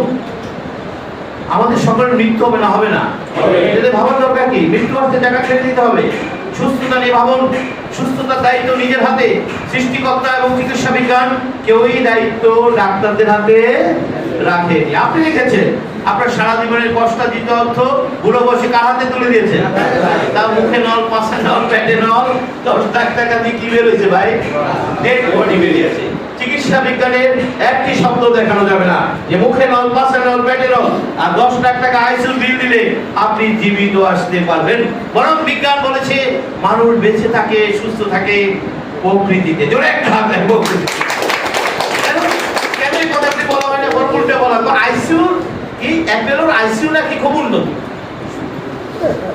আমাকে প্রকৃতির কাছে যেতে বলা হয় না, বলে অ্যাপেলোর আইসিইউ কি অনেক উন্নত। আরে ভাই আইসিইউ তো আইসিইউ, এটা উন্নত কিসের? আগের আইসিইউ গুলো হাত দিয়ে টিপতো, এখন রিমোট দিয়ে টিপে, এই হলো ডিফারেন্স। না অন্য কোনো কাজ আছে? আইসিইউর কাজ আইসিইউর কাজ, এটা এখন উন্নত আবার কি, কিন্তু আপনার মাথায় ঢুকিয়ে দেওয়া হয় ওটা উন্নত। আসুন, আমরা পেয়েছি আমাদের সমস্যা কোথায়, চিকিৎসা চলবে কোথায়, ওষুধ চিকিৎসা কে দেবে? ডাক্তার নিয়ে যান। আমাদের রোগ নির্ণয়ের কোনো প্রয়োজন নেই। আসুন আমরা এখন দেখবো এই কোর্সটি চিকিৎসার দায়িত্ব কার হাতে নিতে হবে, ডাক্তার না নেচার? আসুন আমরা নেচারের কাছে ব্যাক করি। আমরা এখানে যারা আছি তারা জীবিত না মৃত? কে জীবিত? কোর্স জীবিত, আপনি জীবিত, কোর্স মৃত, আপনার মৃত, কোর্স অসুস্থ। আসুন কথাগুলি মনোযোগ শুনতে হবে। একটি জীবিত কোষ, জীবিত দেহ, দুটো জিনিস নিয়ে বেঁচে থাকে, একটা অক্সিজেন আর একটা নিউট্রিশন। আপনার কোষ এই দুটির বাইরে কাউকে চেনে না। আপনি বলছেন ও আজকে ভ্যালোরে বড় ডাক্তারের অ্যাপয়েন্টমেন্ট পেয়েছি, সিঙ্গাপুরে বড় ডাক্তারের অ্যাপয়েন্টমেন্ট পেয়েছি। দেখবেন আমরা যখন বড় ডাক্তারের অ্যাপয়েন্টমেন্ট পাই রুগীরা, এটা আবার টেলিফোন করে আত্মীয় স্বজন সবাইকে খবর দেয়। কেন? যে পাইছি রে পাইছি, কি পাইছি ভাই? কথা বলেন, কি পাইছি? মানে এটা সুসংবাদ। ডাক্তার তো পাওয়া যায় না, ডাক্তার পাইছি এটা আবার খবর দিয়ে সবাইকে জানায়। ভাই কথা ঠিক আছে কিনা? আপনি খুশি, আপনার পরিবার খুশি, আপনার কোল বলে আমি ওনাকে চিনি না, জোরে একটা আমি ওনাকে, আপনি খুশি, আপনার কোষ কিন্তু বলে আমি ওনাকে, আমি তো ওনাকে চিনি না, উনি কে?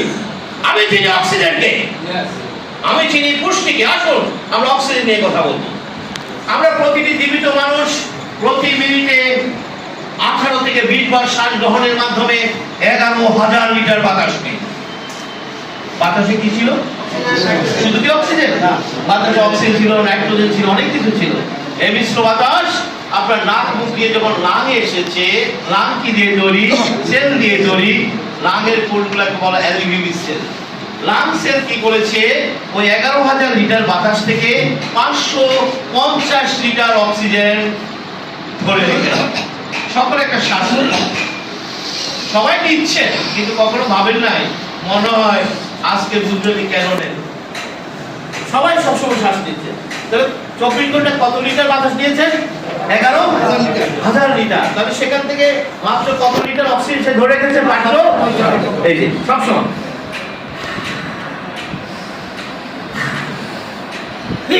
সবসময় আমরা এই কাজটা করছি। তো লাংসের অক্সিজেনটা ধরে কি করবে? সারা শরীরে ছড়িয়ে দেবে। আপনার সারা শরীরে রক্ত সঞ্চালন লাইন রয়েছে।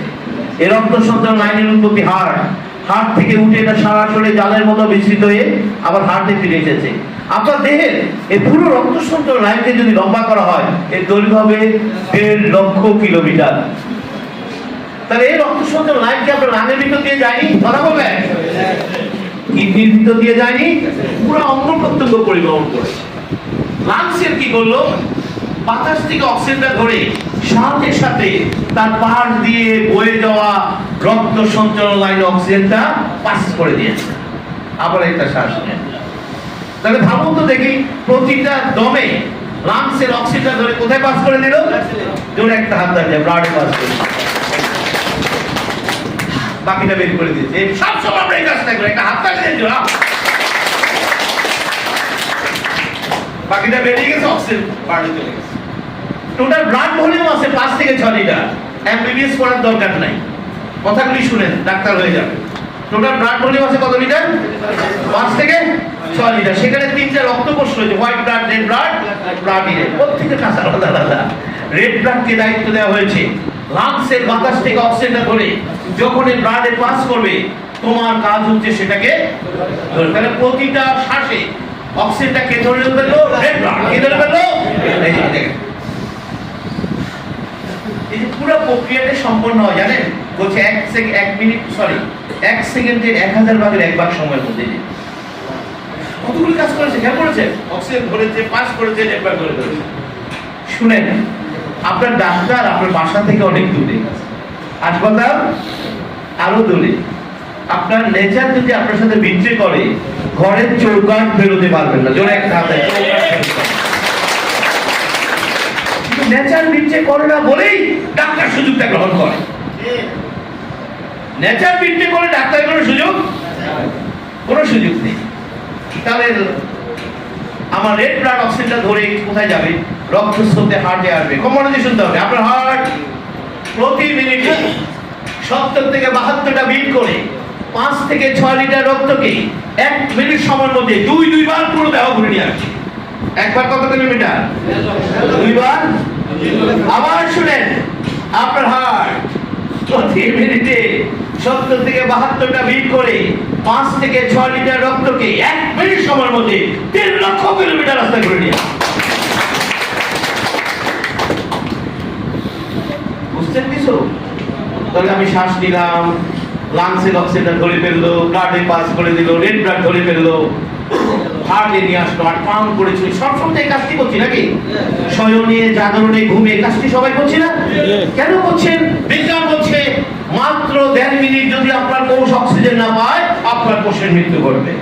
সৃষ্টিকর্তার রহস্য জানতেন, তাই তিনি আপনাকে আমাকে ঘুমের, জাগরণে দম নেওয়ার ব্যবস্থা করেছে। তোর একটা হাত কাজে বুঝে মৃত্যু ঘটে যায়। সৃষ্টিকর্তা নিশ্চয় জানতেন এই জন্য। কারণ মৃত মানুষের সাথে জীবিত মানুষের পার্থক্য কোথায়? মৃত মানুষ দম নিতে, আর দম নিতে পারে না মানে অক্সিজেন নিতে, তার মৃত্যু ঘটেছে অক্সিজেনের অভাবে। সবচেয়ে বেশি অক্সিজেন দরকার ব্রেন সেলের। বলছে 4 মিনিট যদি ব্রেন অক্সিজেন না পায়, পৃষ্ঠ পড়ে যাবেন। 5 মিনিট যদি হার্ট সেল অক্সিজেন না পাবে, হার্ট অ্যাটাক করে যাবে। এই জন্য স্ট্রোক এবং হার্ট অ্যাটাকের রোগীদেরকে ডাক্তাররা কম বাঁচাতে পারে। কেন? সবচেয়ে বেশি অক্সিজেন কার দরকার? ব্রেনকে বলে স্পিকার অফ দি বডি। ব্রেনের ইশারা ছাড়া হাতের আঙুল, চোখের পাতা নড়বে না, বডির কোনো অংশ কাজ করবে না। ব্রেনের নির্দেশনা হোল বডি পরিচালিত হয়। তাহলে ব্রেন যে নির্দেশনা দিয়ে হোল বডি পরিচালনা করে, ব্রেন কার সাহায্য নিয়ে করছে? দমে দমে অক্সিজেন এসে পুরো বডি পরিচালনা করছে। এই জন্য দেখা যখন অক্সিজেন লেভেল কমতে থাকে, সবচেয়ে বড় ঝুঁকিতে থাকে ব্রেন, এবং মানুষের মৃত্যু ঘটে। তাহলে বলুন তো দেখি, একজন মানুষের মৃত্যু ঘটে ডাক্তারের অভাবে না অক্সিজেনের অভাবে? আমরা কি বলি? আরে সময় মতো যদি অ্যাম্বুলেন্সটা খবর দেওয়া যেত। কি বলে কিনা? আবার ডাক্তার বলেন টাইম নিয়ে নিয়ে এসছেন না। আজকে ভালো করে শুনে রাখুন, আপনার মৃত্যু, আমার মৃত্যু, হাসপাতালে হোক আর বাসায় হোক আর যেখানে হোক, মৃত্যু ঘটবে অক্সিজেনের অভাবে। তাহলে আইসিইউতে মানুষের কেন মৃত্যু ঘটে?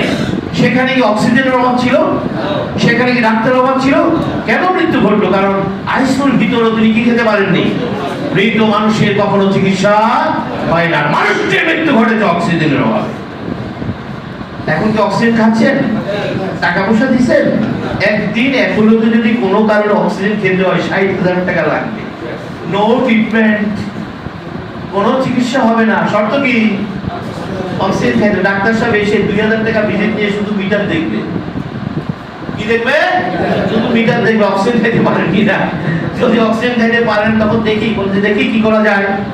আমি দেখি যে অক্সিজেন খাইতে পারেন না, কি বাড়ি পাঠাবে না কবরে পাঠাবে? বাড়ি যাওয়ার সুযোগ।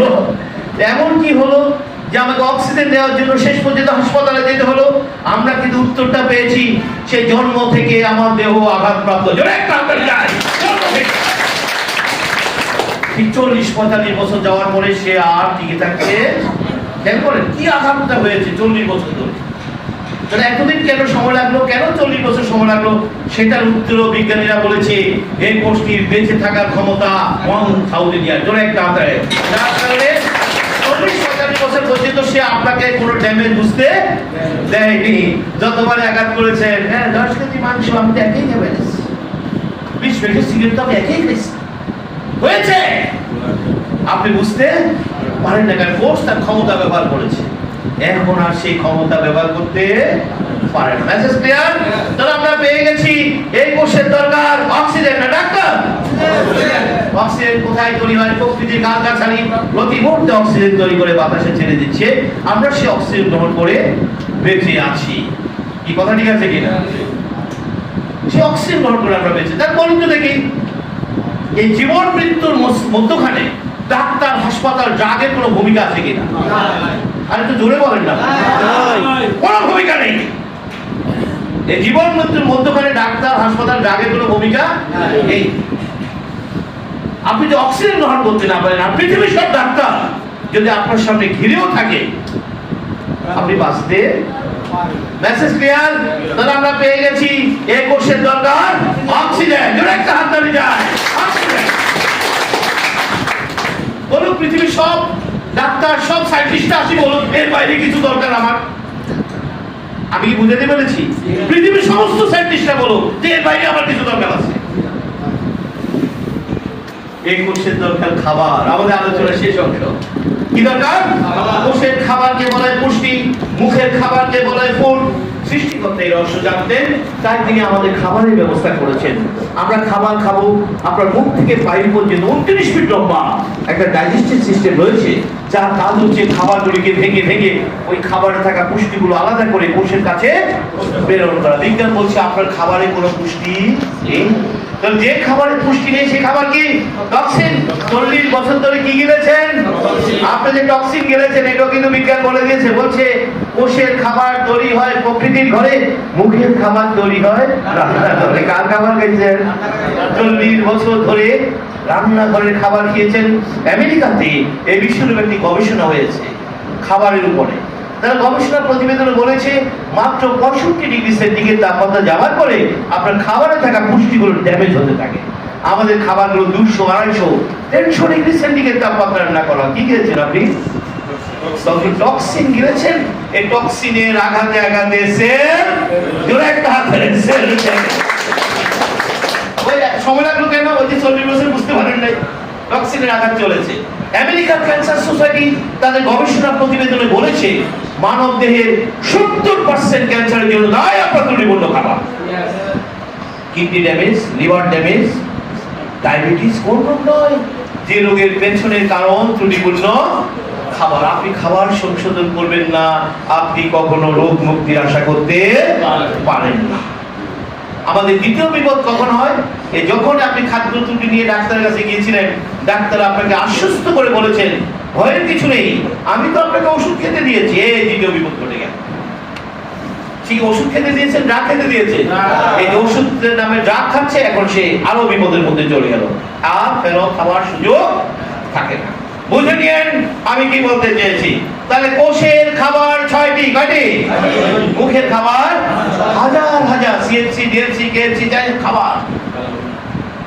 মনে রাখবেন আপনি যত মজা করে রান্না করেন, কোষ কিন্তু 6টির বাইরে কোনো খাবার গ্রহণ করে না। এই জন্য বিজ্ঞান বলছে খাবারকে বেশি পরিবর্তন করা যাবে না।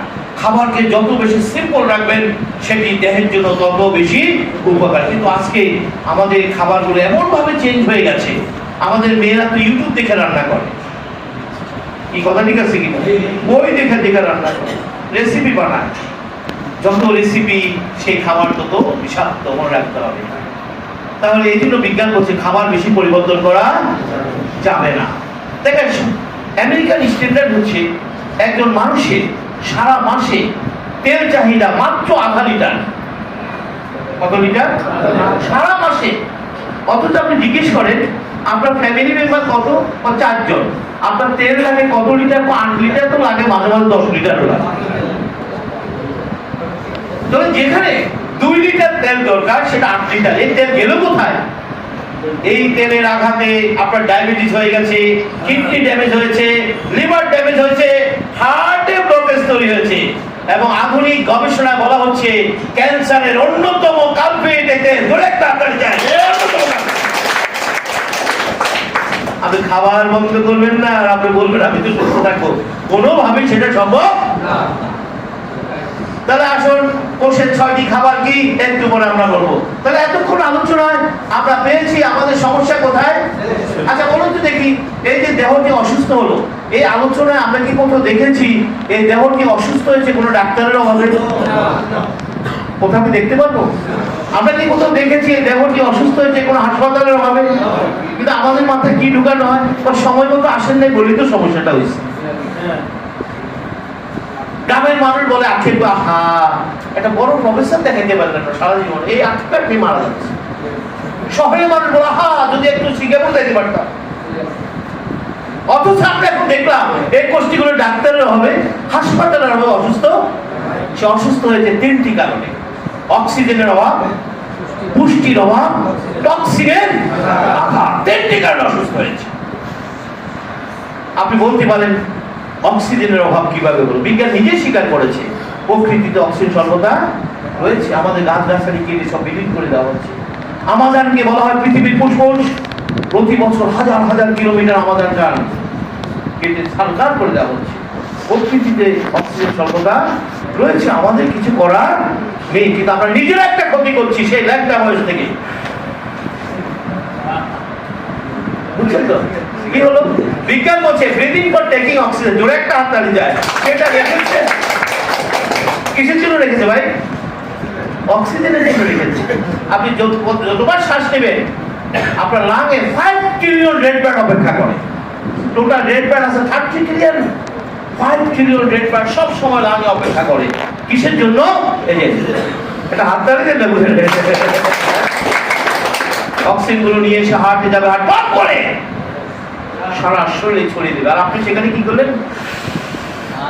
কি হলো ঘটনা? বলছে 5 ট্রিলিয়ন রেড ব্লাড অক্সিজেন ছাড়াই চলে গেছে।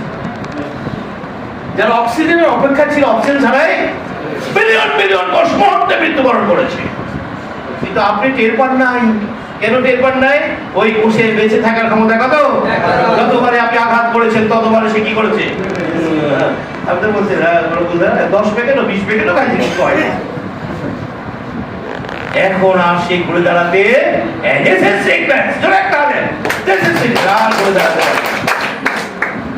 Message clear?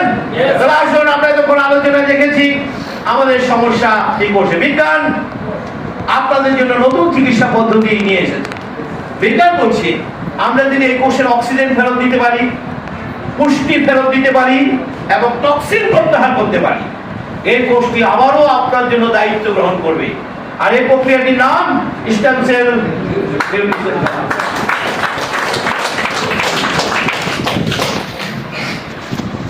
এটি সেই নতুন চিকিৎসা পদ্ধতি যেটি 2012, 2015, 2016 সালে বিভিন্ন অংশে চিকিৎসা বিজ্ঞানের নোবেল পুরস্কার রয়েছে। এ বিষয়ে আমার লেখা আর্টিকেল আমেরিকান হার্ভার্ড ইউনিভার্সিটির নার্সিং ডিপার্টমেন্টে পড়ার জন্য নির্বাচন করেছে। আমি তখন যে প্রেজেন্টেশনটি দেখালাম, এই প্রেজেন্টেশনটি আমেরিকা সেন্ট্রাল টেক্সাস কলেজ, এটা ইউএস আর্মি পরিচালিত কলেজ, তারা তাদের স্টুডেন্টদের জন্য প্রোগ্রামটি নির্বাচন করেছে। ব্যবস্থা প্রত্যেকে অনলাইন থেকে $20 পে করে প্রোগ্রামটি দেখতে হয়। টাকা পয়সা দিচ্ছেন? দেন নাই? আপনি যে টাকা পয়সা দেন না আমি জানি, কিন্তু আপনি এসে কি ভুল করেছেন? আর কথা বলেন না কেন? আপনাকে তো জোর করে ধরে নিয়ে আসেছে এখানে, ও কথাবার্তা বলে নিয়ে আসেছে, আমি জানি কে আপনি এমনি আসতে চান না। আমাদের দৃষ্টিভঙ্গি পরিবর্তন করতে হবে। আপনি দৃষ্টিভঙ্গি পরিবর্তন না করলে আপনি বাঁচতে পারবেন। দেখেন, আপনি যখন ডাক্তারের কাছে যাওয়ার সিদ্ধান্ত নেন, আপনি কিন্তু কি বলেন, কত টাকা লাগে বলা তো যায়, একটু বেশি করে নিয়ে আনেন। কথা ঠিক আছে কিনা? আপনি যখন ডাক্তারের কাছে যাচ্ছেন, আপনি কিন্তু বলছেন কত সময় লাগে বলা তো যায় না, ডাক্তার সময় দিচ্ছে 6টা 8টা 3টা। কথা ঠিক আছে কিনা? শুনি না, 3টার সময় দেখা গেছে না। আপনি কিন্তু সবই করছেন, কিন্তু আপনি যখন ডাক্তারের চেম্বারে বসে থাকেন, আপনি কিন্তু নামাজ পড়তে যান না, কারণ নামাজ কাজাও ডাক্তার কাজা করা যাবে না। কথা ঠিক আছে কিনা ভাই? এত গুরুত্ব। আপনি যদি সেখানে এত গুরুত্ব দিতে পারেন, কেন ওইসব প্রোগ্রামে আপনি গুরুত্ব দেবেন না? জোরে একটা হাততালি চাই। আপনি বলতে পারেন আমি তো জানি না। হ্যাঁ, আপনাকে তো জানতে দেওয়া হয়নি, ভবিষ্যতে দেওয়া হবে না, ভবিষ্যতে দেওয়া হবে না, কারণ এগুলো জানলে বিলিয়ন ট্রিলিয়ন ডলার বিজনেস বন্ধ হয়ে যাবে। সুতরাং দায়িত্বটা আপনাকে নিতে হবে। জোরে একটা হাততালি চাই। আমি যেভাবে দায়িত্ব নেই, আমি প্রতিদিন 2-3টা প্রোগ্রাম করে আমার ফেসবুকে প্রতি মুহূর্তে বিষয়ের উপরে আমার স্ট্যাটাস থাকে, আমি সব সময় এগুলো নিয়ে সরব থাকি। আমি একটা দায়িত্ব পালন করছি। আমি জানি আমিও দুনিয়াতে থাকবো না, কিন্তু এই কথাগুলো বলার জন্য আমাদের সামনে কেউ আসবে না। এই জন্য আমি সবসময় চেষ্টা করি মানুষ এগুলো জানুক। এই দায়িত্বটা আপনাদেরকেও পালন করতে হবে। জোরে একটা হাততালি। মনে রাখবেন, আপনার ভবিষ্যৎ প্রজন্ম ভয়ঙ্কর ড্রাগ বিজনেসের শিকার হয়ে গেছে। 2036 সাল নাগাদ শুধু কেমোথেরাপির বিজনেস হবে $460 বিলিয়ন, যেটা অলরেডি $360 বিলিয়ন বিজনেস চলছে। কি বলবে জানেন? এখনো ক্যান্সার দেখা যায়নি, তো যেন না হয় 2টা মেলা দেন। এখনো বলে, কিন্তু ভাই ভবিষ্যতে এটা আরো ভয়ঙ্কর আকার ধারণ করবে। 2032 সাল নাগাদ শুধু হার্টে রিং করানোর বিজনেস টার্গেট করা হয়েছে $11 বিলিয়ন, যেটা এখন $7.5 বিলিয়ন বিজনেস। কি বলবে জানেন? যে হার্টে এখনো সমস্যা হয় নাই, তো সামনে যেন না হয় 2টা পড়াইয়া দেন। এখনো কিন্তু পড়াইয়া দেয়, কিন্তু ভবিষ্যতে আরো ভয়ঙ্কর আকার ধারণ করবে। আপনি বাঁচতে পারবেন না, আপনার ভবিষ্যৎ প্রজন্ম। অথচ আমরা আজকে দেখলাম শুধু কোষকে সুস্থ রাখার মাধ্যমে সব রোগ থেকে মুক্ত থাকা সম্ভব। সিম্পল কথাটা কেন বলে না? বললে তো খেলা পাই না, বুঝে নিয়ে। আসলে আমরা সংক্ষেপে মেথডটা দেখবো, কিভাবে এই মেথড ব্যবহার করে আপনি আবারও রোগ মুক্ত হবেন। মনে আছে তো কোষটা কিভাবে তৈরি হলো? শুক্রাণু এবং ডিম্বাণু, এবং এটা ডিভিশন হয়ে গেল। ডিভিশন হয়ে এটা 220টা কোষে পরিণত হয়ে গেছে। এক একটি কোষ এক একটি অর্গানে পরিণত হয়ে গেছে। বিজ্ঞানীরা প্রথমে 220টি কোষের নাম দিয়েছে স্টেম সেল। কি নাম দিয়েছে? এক একটি স্টেম সেল এক একটি অর্গানে রূপান্তর হয়ে গেছে। কিভাবে দেহটা তৈরি হলো দেখেন। তাহলে এক একটি স্টেম সেল যখন এক একটি অর্গানে তৈরি হয়ে গেল, সে অর্গানগুলোর একটা কাজ আছে, তাই এদেরকে বলে ফাংশনাল সেল। হার্ট কি সেল? কিডনি কি সেল? আই কি সেল? এগুলোর একটা কাজ আছে, তাই এদেরকে কি বলা হয়? Functional cell. তাহলে আমার দেহটা কোন সেল দিয়ে পরিচালিত? Functional cell. আমি ডাক্তারের কাছে যাচ্ছি কোন সেলের প্রবলেম নিয়ে? হার্ট, কিডনি, লিভার, ব্রেন, চোখ সব ফাংশনাল সেল। আসুন বিজ্ঞান কি বলছে? বিজ্ঞান বলছে আপনার আমার বডিতে কোনো ফাংশনাল সেল 7 থেকে 10 বছরের বেশি থাকে না। এটি অনেকটা নদীর স্রোতের মতো। আপনি নদীর যে পানিটা দেখছেন, এই পানিটা ওল্ড না নিউ? ঠিক আছে, যে দেহটা দেখছেন এই দেহটা অলরেডি নিউ, কিন্তু এটা এত ধীর গতিতে ঘটে বাইরে থেকে বোঝা যায় না। আবার সব ফাংশনাল সেলগুলো একসাথে চেঞ্জ হয় না, এক একটা চেঞ্জিং টাইম এক এক রকম। যেমন ধরেন টোটাল রেড ব্লাড চেঞ্জ হয়ে যায় 120 দিনে, একটা ব্লাডও থাকবে না। টোটাল লিভার চেঞ্জ হয়ে যায় 42 দিনে। ডাক্তার বলেছে লিভারের সমস্যা আছে কতদিন? বলছে লিভার ভালো আছে কতদিন? অর্থাৎ আপনাদের কাছে নতুন চিকিৎসা পদ্ধতির মেসেজ হচ্ছে ফাংশনাল সেলের কোনো প্রবলেম নিয়ে মাথা কামানো, এটি ভালো থাকলেও থাকবে না, খারাপ থাকলেও এটা নিউ সেল এসে যাবে। তাহলে ফাংশনাল সেলের প্রবলেম নিয়ে আমাদের মাথা ঘামানোর কোনো দরকার নেই। তাহলে আজকে এই আলোচনা আমরা দুটি ন্যাচারাল ল জানলাম। কি ওল্ড সেল চলে যাবে, এটা যেরকম ন্যাচারাল ল, নিউ সেল রিবিল করবে, এটা একটা ন্যাচারাল ল। নিউ সেল রিবিল করার দায়িত্বে রয়েছে স্টেম সেল। দূরে একটা হাত বিজ্ঞানীরা আপনার দেহে একটা শক্তিশালী সেল শনাক্ত করেছে, যে কোষটির কাজ হচ্ছে যখনই যে সেল বডি থেকে চলে যাবে সাথে সাথে সে জায়গাটা রিপ্লেস করে দেবে। স্টেম সেলের ক্ষমতা হচ্ছে এটি যে কোনো ফাংশনাল সেলে রূপান্তর হতে পারে। স্টেম সেলের ক্ষমতা হচ্ছে এটি 1000 বছর এ দায়িত্ব পালন করতে পারে। চিকিৎসা বিজ্ঞানের যুগান্তকারী আবিষ্কার। জোরে একটা হাত। আচ্ছা বলুন দেখি, এই ছোট্ট আলোচনায় আমরা কি কোথাও দেখেছি ডাক্তারদের কোনো কাজ আছে? ভালো করে দেখেন আছে কি? আমরা অর্গানিক তো নেই, ডাক্তারদের কি কাজ? তাহলে পৃথিবীর কোনো ডাক্তার হাসপাতাল যদি দাবি করে তার কাছে যাওয়ার পর আপনি সুস্থ হয়েছেন, আজকে কিন্তু আমরা জেনে নিলাম এর পেছনে কোনো না কোনোভাবে স্টেম সেল দায়িত্ব গ্রহণ করেছে। প্রশ্ন, স্টেম সেল কার কোথায় দায়িত্ব গ্রহণ করেছে, ডাক্তার না নেচার? নেচার কি আপনার আশেপাশে নাই? আমরা যদি প্রতি মুহূর্তে নেচারের সাথে নিজেকে কানেক্ট রাখতে পারি, আপনার স্টেম সেল সবসময় অ্যাক্টিভ থাকবে এবং আপনাকে কোনো রোগে পরিণত হতে ধরে একটা আপনার সেট করবে না। পুরো চিকিৎসা বিজ্ঞানে 99% প্রবলেম সলভ করে দিতে পারে, কিন্তু সেটা করা হবে না। একদম ঘর থেকে বিপদ দূর করে দিতে পারে, কিন্তু প্রবলেম তো অন্য জায়গায়। আমার তো কোনো রোগ ছিল না, রোগটা মানে দুর্বল স্টেম সেল। স্টেম সেলকে শক্তিশালী কে করবে, ডাক্তার না নেচার? সে তো আপনার ডাক্তার চেনে না। আপনি আছেন কার সাথে?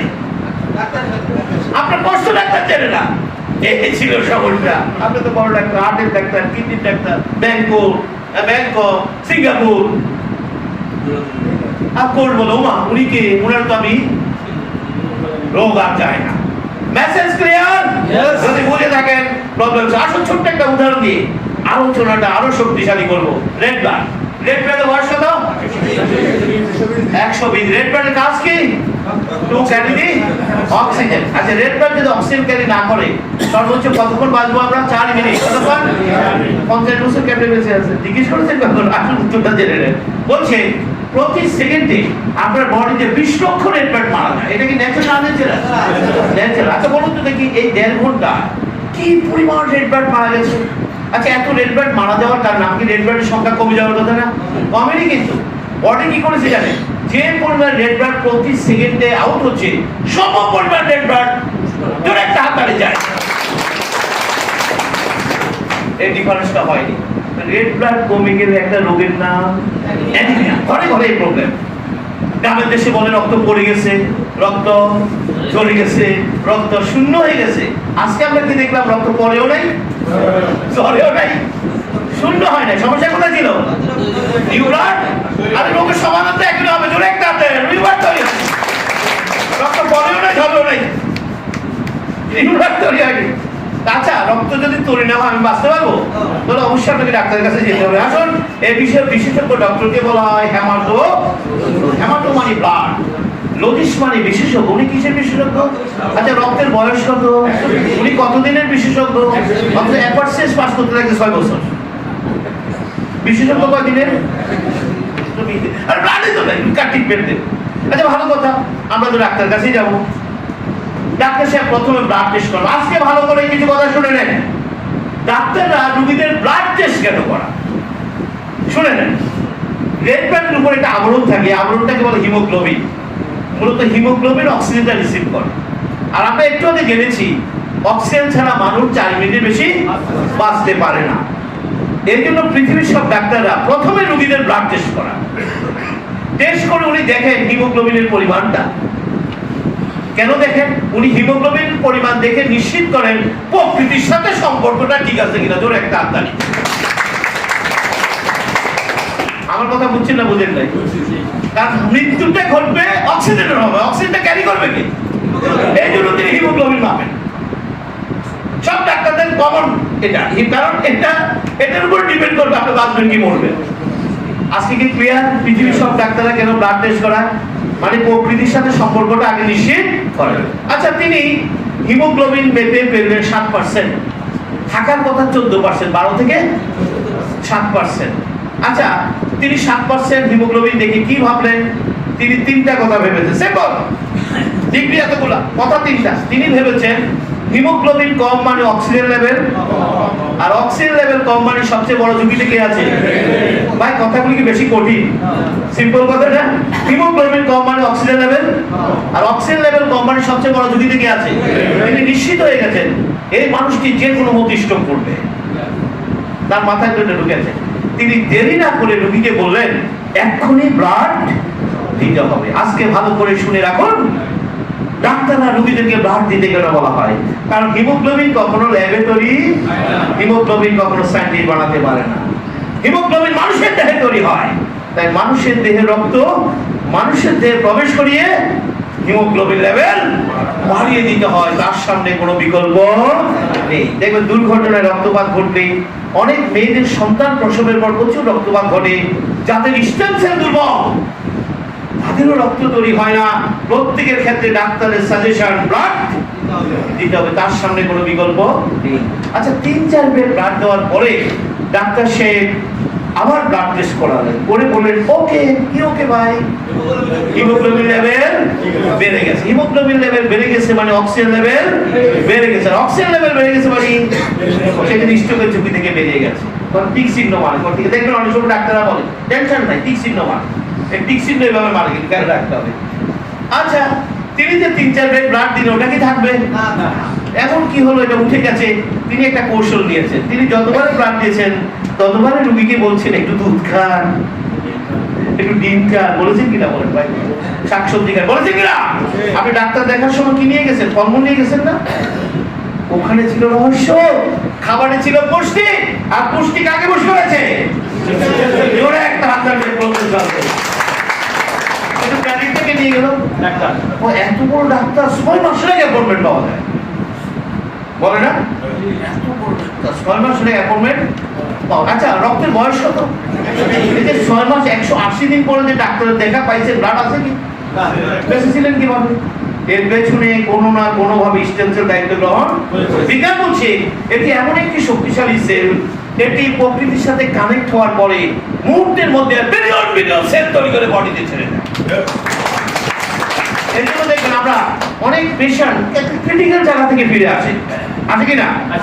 তখন সবাই দেখছেন কত বড় ডাক্তার, কিন্তু কে নিয়ে গেছে? আমার কথা কি বুঝেন না? মনে হয় আসলে কিন্তু ডাক্তার ক্যান্ডিডেটটা কিন্তু কোনো না কোনো ভাবে স্টেপে কি করে গেছে, ব্যাক করে গেছে। আর ক্যান্ডিডেটকে নিয়ে গেছে ও সিঙ্গাপুর যাওয়ার পরে ব্যাক করছে। আমি তো ওপেন চ্যালেঞ্জ করি ডাক্তারকে, ফলে তুমি কেমনে ব্যাক করছে উত্তর দিতে পারে না, কারণ সে তো জানে আমি কিছু করি নাই। জোরে একটা আমি কিছু করি নাই।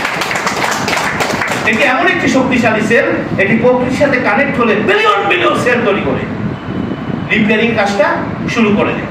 আচ্ছা, আমরা কি জানি? আমরা তো জানি যে ডাক্তার সাহেব অপারেশন করার আগে, কেমো দেওয়ার আগে, বা বড় বড় আপনার কি বলে সিটি স্ক্যান এমআরআই করার আগে একটা বন্ডের সাইন করে দেয়। এই বন্ডের সাইনে কি লেখা থাকে জানেন? ওখানে লেখা থাকে এই অপারেশন করার পরে, এই কেমো দেওয়ার পরে, এই সিটি স্ক্যান করার পরে রোগীর যদি মৃত্যু ঘটে অথবা কোনো দুর্ঘটনা হয় এর জন্য ডাক্তার দায়ী। ওখানে কিন্তু ওটাই লেখা থাকে। তুমি এটা কেন লিখে নিলেন? কারণ এইখানে লিখে নিন, উনি জানেন এই ডিভাইসগুলো, এই অপারেশনগুলো ওনার স্টেমসকে কি করবে? ক্ষতিগ্রস্ত করবে। ডাক্তার সুন্দর করে কাটবেন, সুন্দর করে সেলাই করবেন, কিন্তু পরবর্তী হিলিং এর দায়িত্বটা কার হাতে? ওটার উপরে তো কোনো ক্ষমতা নেই। এই জন্য আগে ভাগে না ভাগে লিখে দেন, জোরে একটা হাতালি যায় আমি জানি। আমার কথাগুলি বুঝতে পেরেছেন? উনি না দাবি লেখে আমি জানি না ভাই এরপরে কি হবে। তাহলে আসেন না, আমরা দেখেছি পৃথিবীর কোন ডাক্তার হাসপাতাল যদি দাবি করে তার কাছে যাওয়ার পর আপনি রোগমুক্ত হয়েছেন। আজকে আমরা জেনে গেলাম এর পেছনে স্টেম সেল দায়িত্ব গ্রহণ করেছে। স্টেম সেল কি আপনার বডিতে নাই? আমরা যদি নিজের দেহের স্টেম সেলকে সবসময় অ্যাক্টিভ রাখি, গাড়ি আমরা ঘরে বসেই সবসময় রোগমুক্ত থাকতে পারি। বলুন তো দেখি, আমি যে 80% দায়িত্ব নিয়েছি কারা কারা বুঝে পান নাই? তোর একটা হাত দাঁড়িয়ে চাই। 80% রোগ মুক্ত হয়েছে? না জানার কারণে মানুষ রোগী কিন্তু। আসুন এবার 20% বাসায় গিয়ে প্র্যাকটিস করবেন, আমরা দেখবো সেই 20% কি।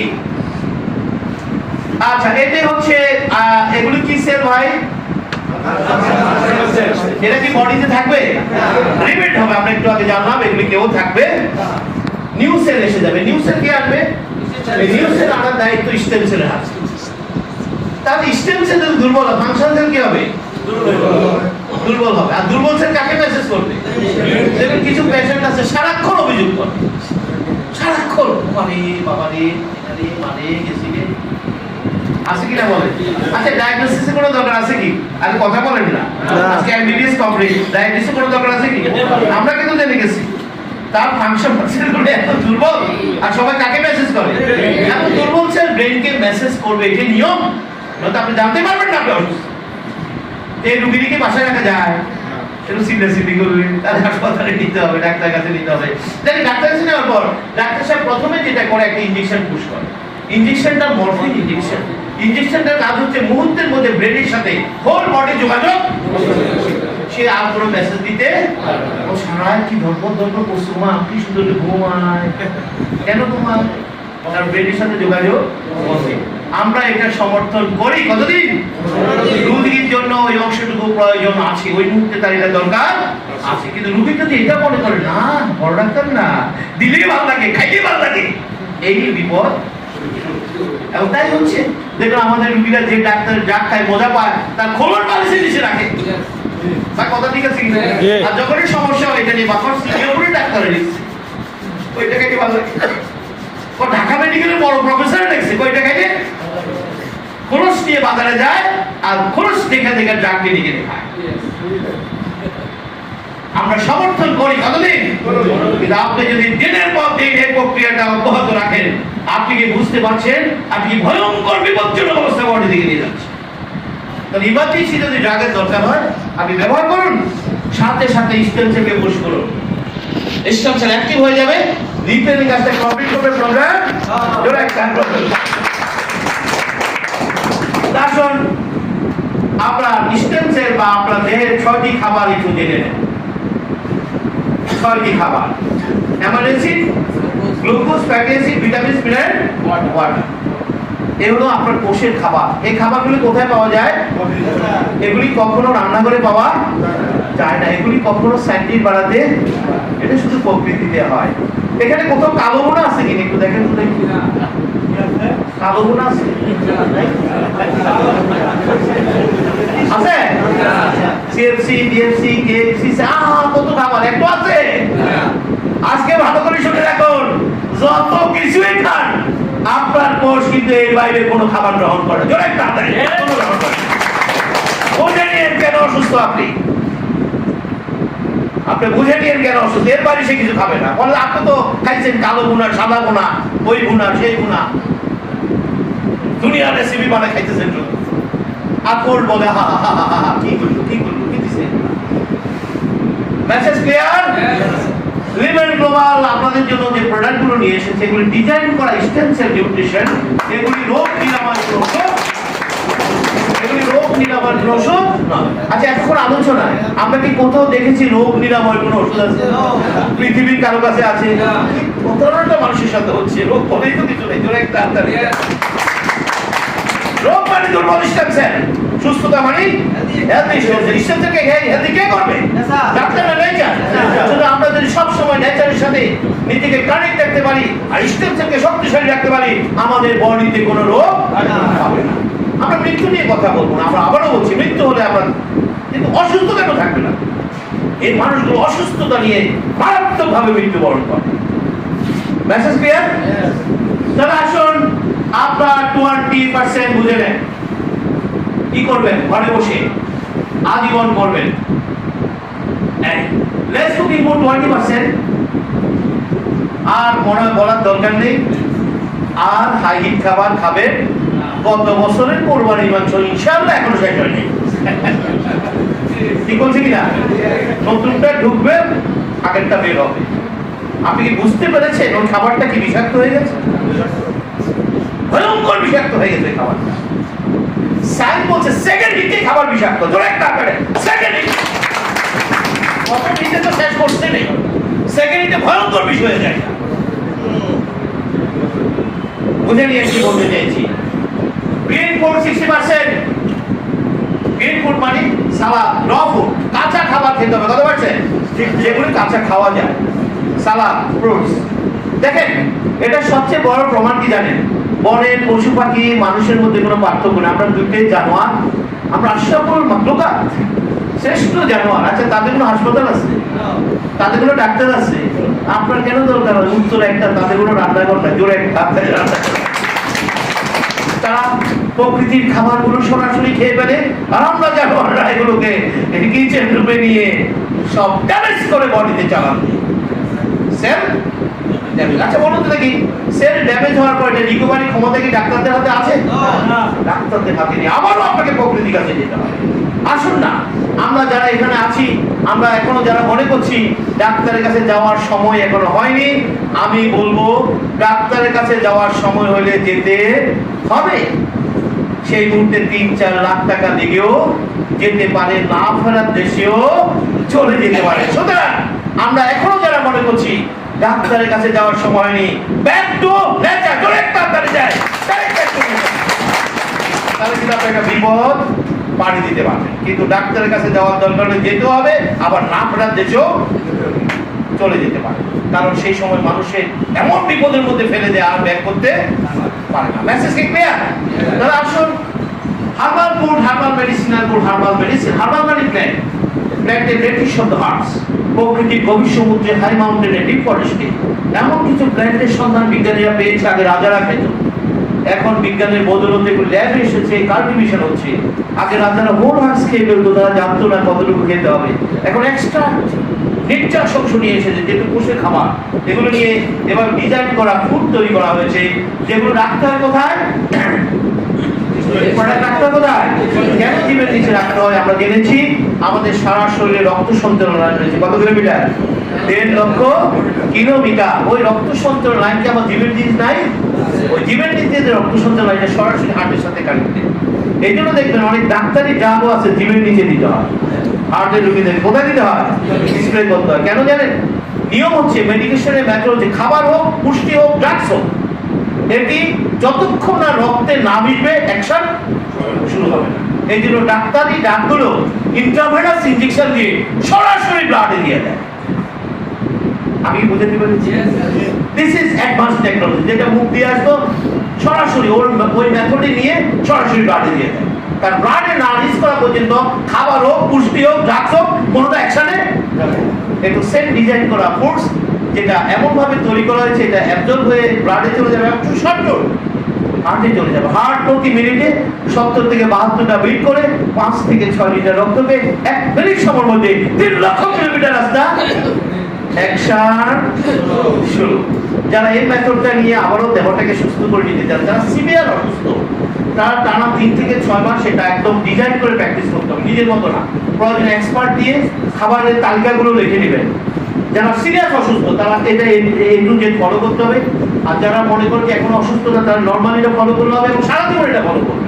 তাহলে আপনি রোগে আক্রান্ত সবসময় এটা ফলো করবেন। আর সুস্থ থাকা নিয়ে কথা, সুস্থ থাকার মতো তো আনন্দ পৃথিবীতে আর কিছু।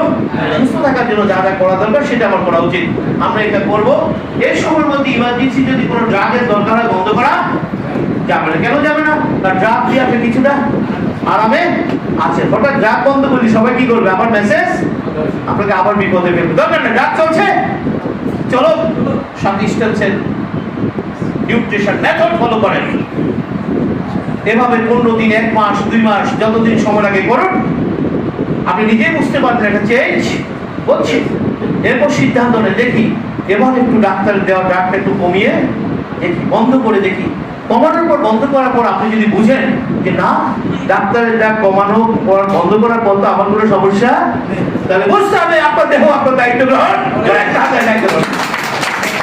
এভাবে একটা সেলফ এক্সপেরিমেন্ট, সেলফ ট্রিটমেন্টের মাধ্যমে আপনি আবারও দেহটাকে ঘরে বসে সুস্থ করে নিতে পারেন। এখানে ড্রাগ নিয়ে যে কথাটি বলে আলোচনাটা শেষ করব। আপনারা দীর্ঘদিন যারা ড্রাগ ব্যবহার করছেন 10-12 বছর, আপনি হয়তো জানেন না আপনি একই ড্রাগস 15 বছর ব্যবহার করছেন। আপনি জানেন না। তাহলে 15 বছর কি ঘটেছে? ডাক্তার শুধু ডোজ চেঞ্জ করেছে, কোম্পানির নাম চেঞ্জ করেছে, আর জেনারেশন চেঞ্জ করেছে। What is generation? আমরা একটু জেনে নেই। জেনারেশন ড্রাগ হচ্ছে সেটি যে ড্রাগটি, ধরুন গ্যাসের একটা ড্রাগের কথাই বলি, প্রথম জেনারেশনের গ্যাসের ড্রাগটি যদি 4 মিনিটে আপনার গ্যাস বন্ধ করে, ফোর্থ জেনারেশন ড্রাগগুলো 1 মিনিটে সেটা বন্ধ করে। This is generation drug. প্রথম জেনারেশন ড্রাগগুলো যদি 3 মিনিটে ব্যথা বন্ধ করে, ফোর্থ জেনারেশন ড্রাগটা 1 মিনিটে সেটা বন্ধ করে। অর্থাৎ ফ্রন্ট এক ড্রাগ কিন্তু চেঞ্জ হয় না, ডিরেক্ট আছে ড্রাগ কিন্তু চেঞ্জ হয় না। এই জন্য দেখবেন এই ডাক্তার চেঞ্জ করার পর অনেক রোগীরা খুব স্যাটিসফাইড, দেখছেন ডাক্তার চেঞ্জ করার পর ভালো আছে। ডাক্তার চেঞ্জ হয় নাই, ডাক্তার চেঞ্জ করার পর আপনি কেন ভালো আছেন? মূলত ওই doctor fourth generation doctor, direct আছে ফোর্থ জেনারেশন ডাক্তার, খাওয়ার পর সাথে সাথে অ্যাকশন। তো আমরা বলবো আপনার হাতে সর্বশেষ যে ডাক্তার প্রেসক্রিপশনটা আছে আপনি সেটা ফলো করেন, আর এই মেথড ফলো করেন, নিজের ডাক্তারে নিজে করেন, এভাবে দেহটাকে আবারও সুস্থ করে তোলেন। Thank you very much. প্রযুক্তির কল্যাণে উন্নত দেশগুলোর মতো চিকিৎসা সেবায় নতুন পথ পেয়েছে বাংলাদেশ। চিকিৎসা বিজ্ঞানের সর্বাধুনিক আবিষ্কার স্টেম সেল চিকিৎসা পদ্ধতিতে বিভিন্ন কঠিন রোগের সুচিকিৎসা পাচ্ছেন। বিস্তারিত জানাচ্ছেন লায়লা নওশীন। অকেজ কিডনি ও লিভারের কার্যকারিতা ফেরাতে চিকিৎসা বিজ্ঞানের সর্বাধুনিক আবিষ্কার স্টেম সেল চিকিৎসা পদ্ধতি। স্টেম সেল এমন এক ধরনের কোষ যার রয়েছে বিভিন্ন ধরনের কোষ উৎপাদনের ক্ষমতা। শরীরের ক্ষতিগ্রস্ত কোষকে নতুন করে গড়ে তোলে স্টেম সেল থেরাপি।